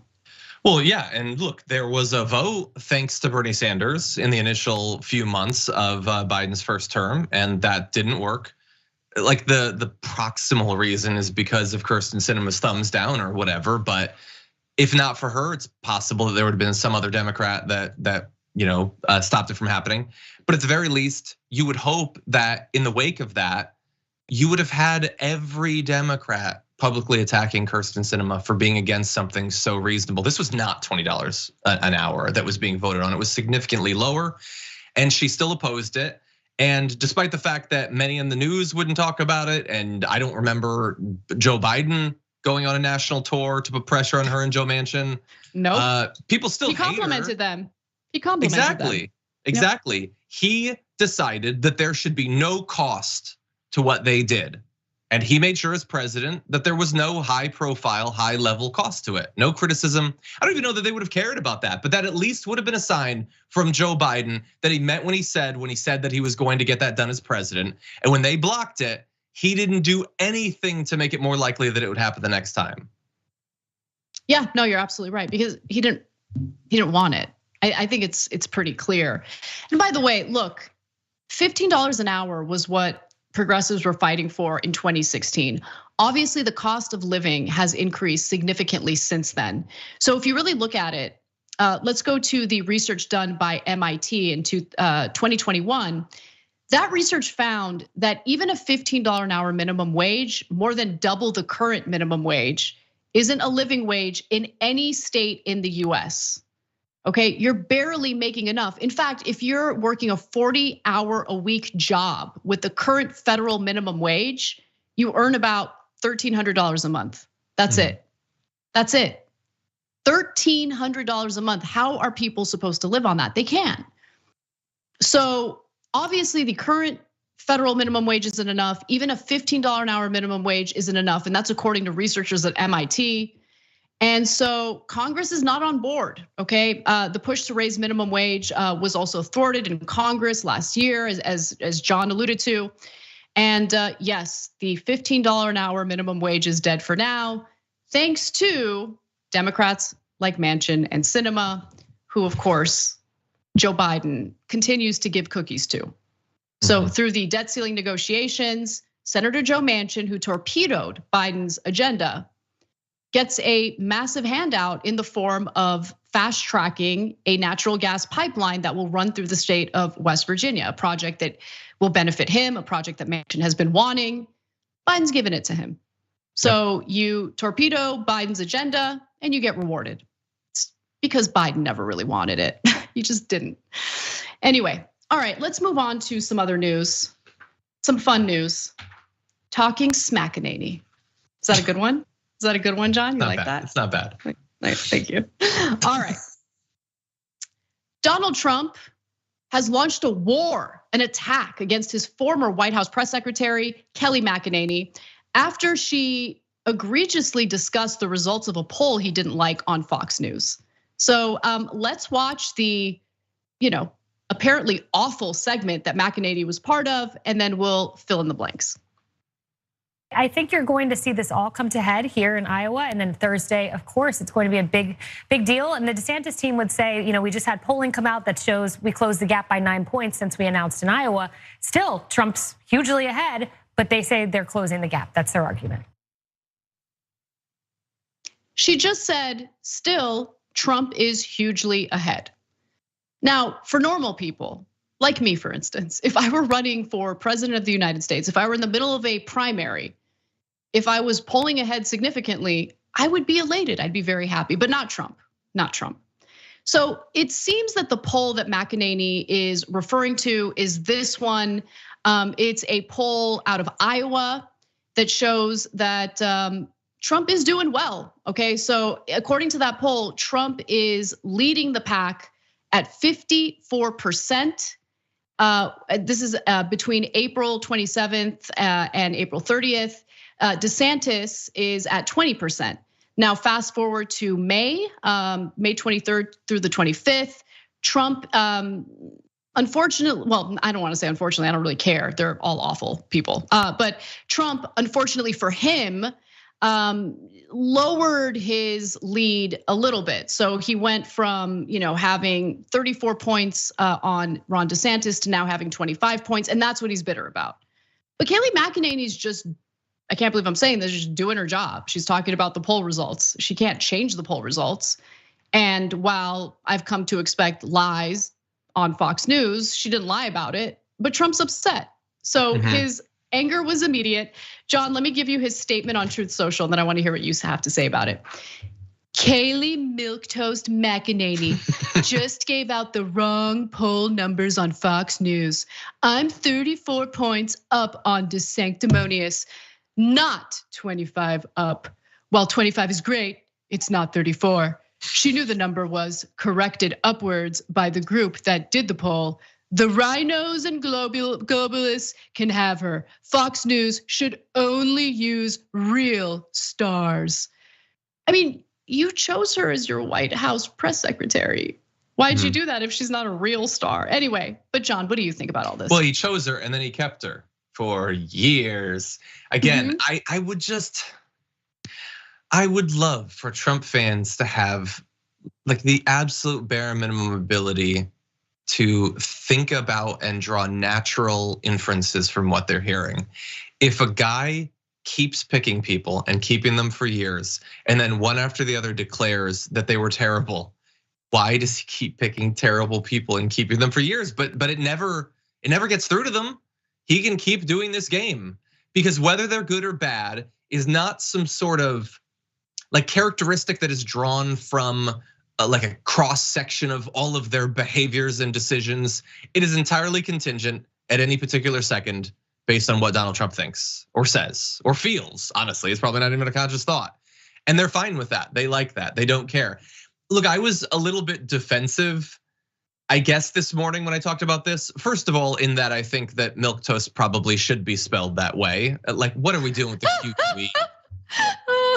What? Come on. I agree. Actually, I agree. Yeah. Okay, I think he can bring the left and the right together when it comes to Milktoast, but I guess I sort of get his frustration in that you described what she did as just relaying the facts, and you said she can't change them. But what was her job for years? That's it was true. To either change and lie, or at the very least, ignore them. Only talk about the April numbers and pretend that the new numbers aren't there. It's ridiculous. It's detached from reality, but that's what her job was, and she actually did a really good job at it for years. Yeah, she was a great press secretary for Trump. And by the way, all the people defending her now in the Republican Party mentioned that. We'll get to those defenses in just a moment. But she's not working for Trump anymore. Now she's working for Fox News, and Fox News very clearly is trying to prop up Ron DeSantis. So, and by the way, even so, McEnany didn't do anything wrong. She just delivered what the poll results are. But there's a backstory between McEnany and Donald Trump that some might not know about. So I want to get into that a little bit. Because apparently after the midterm elections last year, McEnany said on Fox that Donald Trump should delay his presidential announcement so that the Republican Party could focus on winning the runoff elections, or the runoff election between Herschel Walker and Raphael Warnock. Trump didn't like that. He did not like that. So in February of this year, McEnany urged DeSantis to jump into the presidential race and challenge Trump. Trump really didn't like that. Months later, McEnany praised Trump for his interview on Tucker Carlson's show. And Trump responded the way you would expect him to. He's such a petty little bitch. Okay, so he wrote, I guess Kayleigh is no longer speaking so favorably about DeSanctimonious now that his polls are shot. I guess not. I guess not.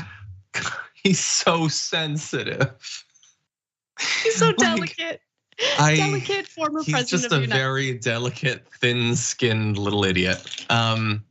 Yeah, I think that his attack against her is pretty unfair. All she was doing was saying what the polls say. That said, she's terrible. So I don't really Let care him what fight. happens to her. She, by the way, she stood by and defended him as press secretary, as he did what he's doing to her to person after person after person, loving them and then throwing them under the bus when they weren't useful anymore. She knew that's who she was working for, so she can't be surprised by the behavior that he's doing right now. Okay, look, but the one thing I will say is that Kayleigh McEnany played it right. I mean, she was White House press secretary, and then afterward, she was able to snag a job over at Fox. I mean, she won in the end. Unlike some of the men who had surrounded Donald Trump during his administration. I mean, Mike Pence is so pathetic. Mike Pence is like the most pathetic man in the country, and that's saying something. I mean, there's a lot of pathetic men in the country. He's obviously planning on running in the primary. He's probably gonna announce next week on Tuesday. And you wanna know what his primary platform issue is gonna be? We need to privatize Social Security. Good luck with that, buddy. Good luck with that. And he was loyal to Trump till the very end when Trump wanted him to do something ridiculous and unhinged in trying to overturn the results of our democratic process. So he loses. Now he's trying to run for president. He's gonna fail. Who knows what he's gonna do after that? But no one has any interest in you, Mike Pence. But it does warm my heart a little bit to see that the woman in this scenario, Kayleigh McEnany, was smart enough to transition that position of power in the White House to a gig at Fox News. Yeah. I don't like her. I think she's a terrible person. But if I take a step back and let go of my personal feelings toward her and just objectively look at the situation, she made the right moves for herself. 100%. Yeah, and kind of mirror. So she, I guess, laid the path, I suppose, for Jen Psaki on kind of the other side, but not that far on the other side. And isn't it amazing that worked out for both of them? People whose job it is to, whether you want to admit that they're lying constantly, at the very least to manipulate and distract, go immediately into media jobs. Because it's a corporate media, perfect. That's 100%, where they belong. Yeah, their job is to tell people what they want to / need to hear for the status quo to continue, and they just move that skill set over to the TV side. And that's perfectly acceptable. I don't see anybody like revolting over the fact that Jen Psaki got that position. I mean, the viewers, obviously we think it's a little bit ridiculous, but like, why aren't the viewers bothered by it? Because they didn't mind the lies when she was working as press secretary. Why would they mind the lies now? Well, because our politics have become a team sport. And so when you have that kind of mentality, then journalism isn't meant to keep politicians honest. It's meant to root for your preferred side. And that's what we're seeing in corporate media right now. But it's always on superficial issues. It's never on policy that would materially impact Americans' lives. When it comes to those issues, the corporate media on both sides is 100% in cahoots. And that's what grosses me out the most. We got to take a break. When we come back, just know a bunch of people defended Kayleigh McEnany. Who cares? When we come back, we've got more news for you, including something that makes me a little bit uncomfortable because it involves adults wearing diapers when they don't need to. That and more coming up. Ice cream.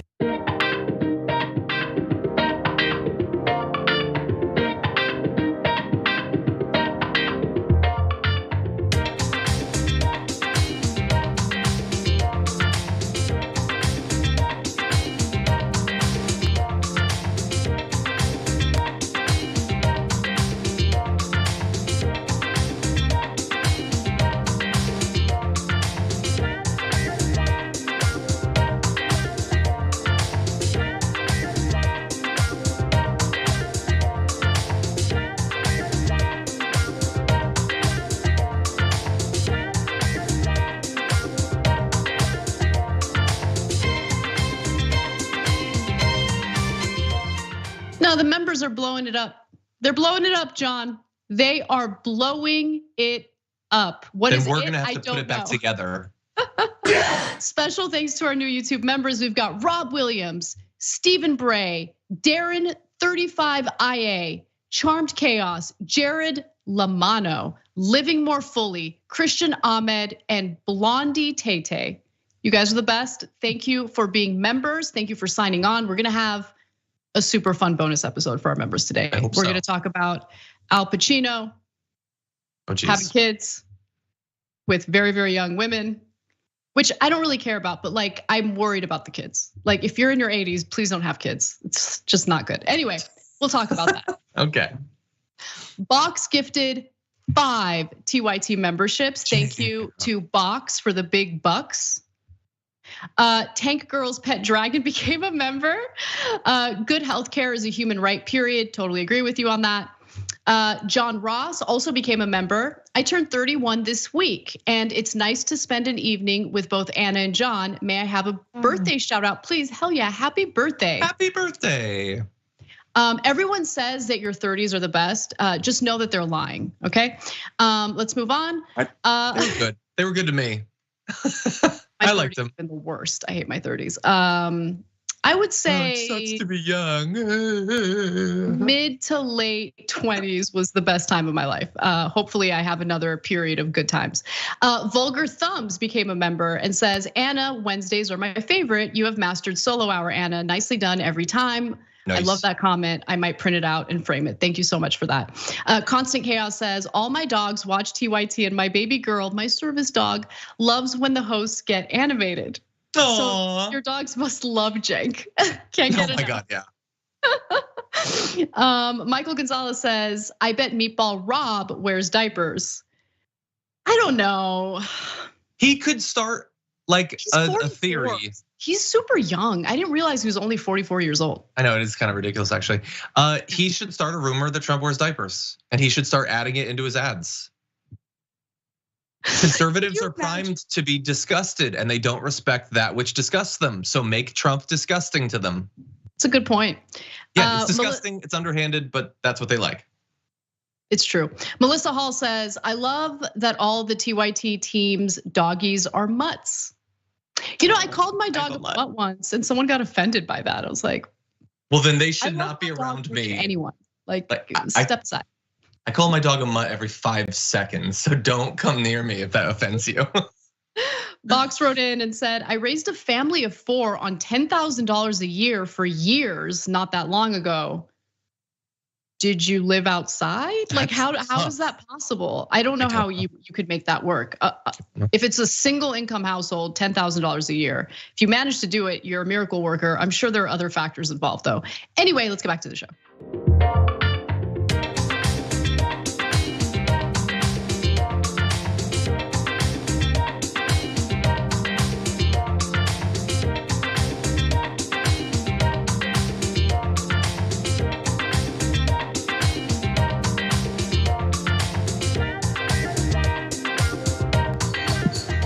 We're about to do the story you've all been waiting for, adults wearing diapers when they really don't need to. But before we do that, I just want to do a rapid fire round of super chats because like I said earlier, I love all your comments and I want to make sure I read as many of them as I can. Let's start with Peter Hamby who says, and I agree with this, greed knows no bounds. Sealing the wishes for more, defaulting their speech. So beautiful poem there about the terrible situation we're currently in with Democrats conceding to Republicans on pretty much everything when it comes to the debt ceiling negotiations. Frank Rockefeller actually has a great comment here that I did not expect. Inflation is an increase in supply and or reduction in demand for money. Relative prices, wage increases are irrelevant. Demand that pay raise. I agree with that last part. Definitely demand the pay raise. Let's go to Pitchfork's Dragon who says the Democratic need never to give concessions to Republicans over the debt. They won't default. It's an empty threat. Dems need to learn Dragonomics. I agree. Call their bluff. They're not going to let the world economy collapse because of their vested interests, because of their stock portfolios. Let's not make the mistake of thinking that they care about anything other than themselves. Sir Ruin of House Roundhead says Trump could literally fess up to all his crimes and say, please vote for me so I don't go to jail, and he would get votes. Ridiculous. It's so depressing that all I can really do at this point is laugh, because I just don't want to be in a constant state of despair. And Spanking Spider Dragon says, Johnny Pie 2024, I'd vote for you. You're the only one who can save our planet. You're the only one who can save our planet. We both know both of these POS racist, rich, and wastes of space. Hashtag Johnny Pie 2025, referring to Trump and Biden, I think. Okay, cool. All right, let's get to the stories, including this banger having to do with Taylor Swift concerts. The amount of stress and time it took me to get Taylor Swift tickets, I will be getting an adult diaper because I'm not missing a minute of it. We'll be having 17 left over for anyone attending the Houston show. The American empire is doomed. And that video is one example of why that's the case. Full-grown human adults who have control of their bladders are fessing up to wearing Depends, meaning adult diapers, as they enjoy the musical talents of Taylor Swift, because they, God forbid, might miss a second of her performance if they need to go to the bathroom during the concert. John, what say you about this trend? I mean, if I could go to Taylor Swift for free, I would go because I hear it's good. I would not go through much that other people have had to deal with to go through it. But I respect the love that these people have for the performance. Like, they want to go to that more than I want to go to literally anything. And I wish that there was something that I was so terrified of missing even a second for that I would be willing to do that.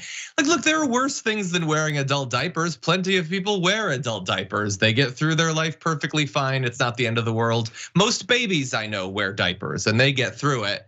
But like the last live event that I guess I went, no, I've been to some others. But anyway, I went to WrestleMania, which I was very excited for. And Did you wear a diaper? I didn't want to miss anything, but no, when I had to go to the bathroom, you know what I did? I went to the bathroom and I was drinking a lot of really big beers. So that was happening a lot. I was okay with it, you know? I like beer. I like beer. I still like beer. Through me. So I was going to the bathroom. That's what happened. Yeah, look, I'm not gonna pretend like I haven't been at some sort of awesome event that I'm enjoying and then nature calls and I don't want to step away. I want to continue enjoying what I'm watching. No, I mean, I'm an adult. And so I would go to great lengths to avoid having to wear a diaper when I don't have to. But okay, so look, wearing the diapers, that's one thing. Admitting on social media that you're wearing diapers. This is why I think the American empire will collapse soon. Because like, why do we need to know about that? Well, like, why don't you keep that your dirty little secret? I think no offense to that TikToker, but we're judging you. You're judging, I'm not judging. So I think there's one of at least two reasons why you would reveal that. So one is that if you believe that it's a good idea, and if you think it could help other people, then don't you have an ethical obligation to share good ideas? No. The other explanation is that it's almost certainly gonna get a lot of views. That's why the American empire will collapse. Because everyone's obsessed with weird validation from randos and strangers online. So they will put out anything that they think would garner some attention. Anyway, I'm being like needlessly cruel to these TikTok, but like I just think it's weird. It's weird. Like if you're gonna do it, but we don't need to know about it. In fact, a May 18th video with 264,900 views by a user named Madeline Dolaway shows a friend putting on a diaper underneath her sparkly gold fringe dress for the concert, showing off the short skirt that covers it. Then there's okay, this I will allow what I'm about to read. I will allow it. What's Am that? I not merciful? A pregnant TikToker called Basic Meg posted a video in April saying she was considering wearing adult diaper pants for practical reasons. Like, I have to pee every 30 minutes. I have a bladder infection and I've seen the lines at the concert, she said. And I think I should just bring some Depends. No, she gets a pass. She 100% gets a pass. Yeah. Yeah, I don't know. I think they all do. Just do it. I don't know. You're too open-minded, John. I need you to be a little more judgmental, please. Okay. I mean, I'm not necessarily gonna do it. I kind of like, stretching my legs. Maybe I pick up a snack on the way. I don't particularly mind that. What I would say though is everybody is conveniently focusing on the people in the crowd that are wearing Depends because they don't want to miss anything. What they should be focusing on is that according to what I read, doesn't Taylor Swift perform like 41 songs in a row? How's she getting through all that? Oh my God, a Taylor Swift concert sounds like hell. Like no, I don't want that. Her music's not bad. No, her music's great. I can enjoy it at home. Her music's fine. I can enjoy it at home. I like concerts, but I remember one of the worst concerts I went to was at the Hollywood Bowl. It was a Dave Matthews Band. Dave Matthews Band was performing. And that concert would not end. We're like 6 hours in and I was like, oh my God. I'm gonna slip my wrist. Like, when is this gonna end? And I was with a group of people that were like obsessed with Dave Matthews Band. So there was no leaving early. Like we were there, we were stuck. So even if it's an artist that I enjoy, bounds of reason. Same with movies. I think that there should be a 1 hour and 30-minute cutoff for all movies. 3 hours long movies need to be banned. They all need to be banned. They're unacceptable. Out of your mind. I would probably wear, like if there was a Marvel movie that was like 3.5 hours long, I would potentially wear the Depends for that. But no, some of the best movies in the world are like 2.5, 3 hours long. Titanic. Titanic, I enjoy. I can sit through Titanic. It's over 3 hours long. Excellent movie. But that's it. That's about it. Fine. Sure. Anyway, yeah. I guess I just appreciate live art more than you, I suppose.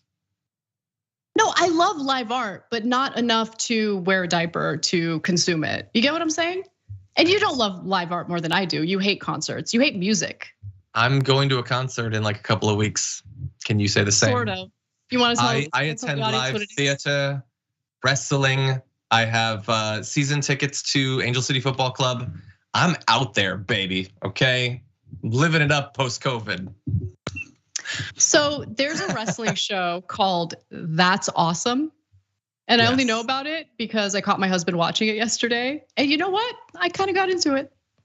I know what it is. I've never watched it. Wait, how into wrestling is your husband? Do I need to talk to him about wrestling?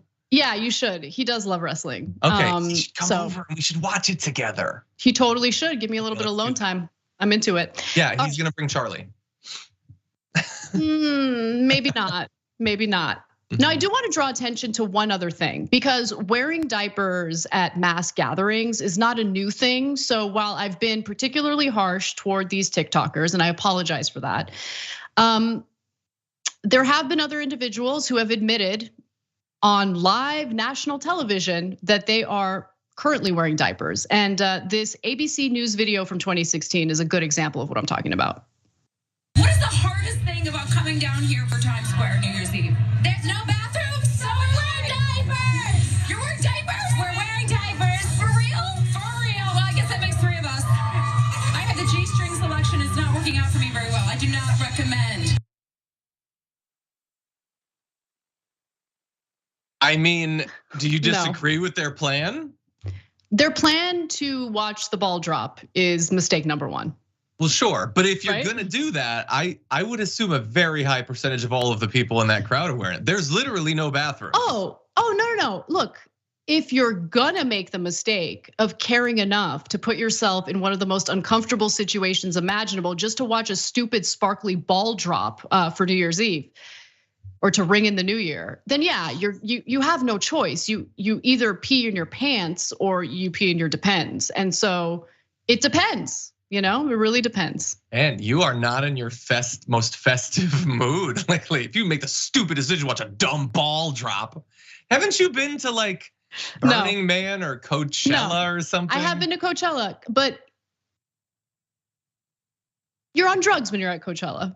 I have not been at Burning Man. You're on drugs at Burning Man as well, from what I hear. And your tolerance for discomfort, I think, increases significantly. Let's just put it that way. When you're on certain illicit substances. like MDMA. Everything feels For great when you're on example. MDMA. Yeah, for example, I wouldn't know anything about know it, what? but that's what I hear. The people are saying.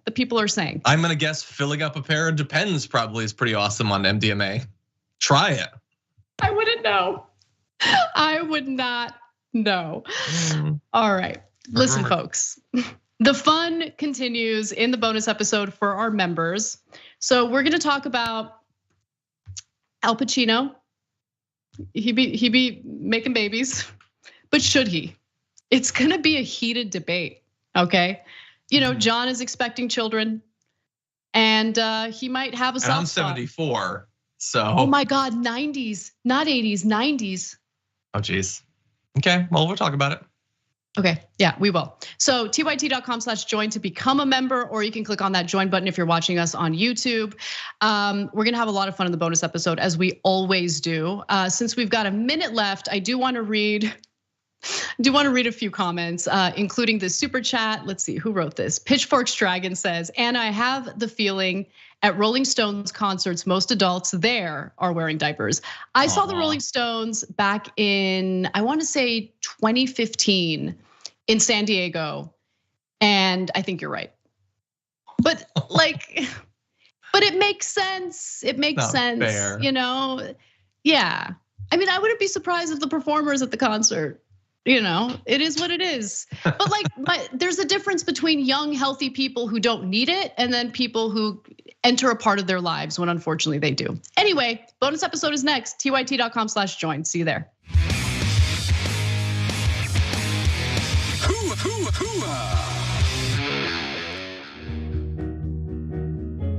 Our audience has given us everything, so we couldn't be more connected.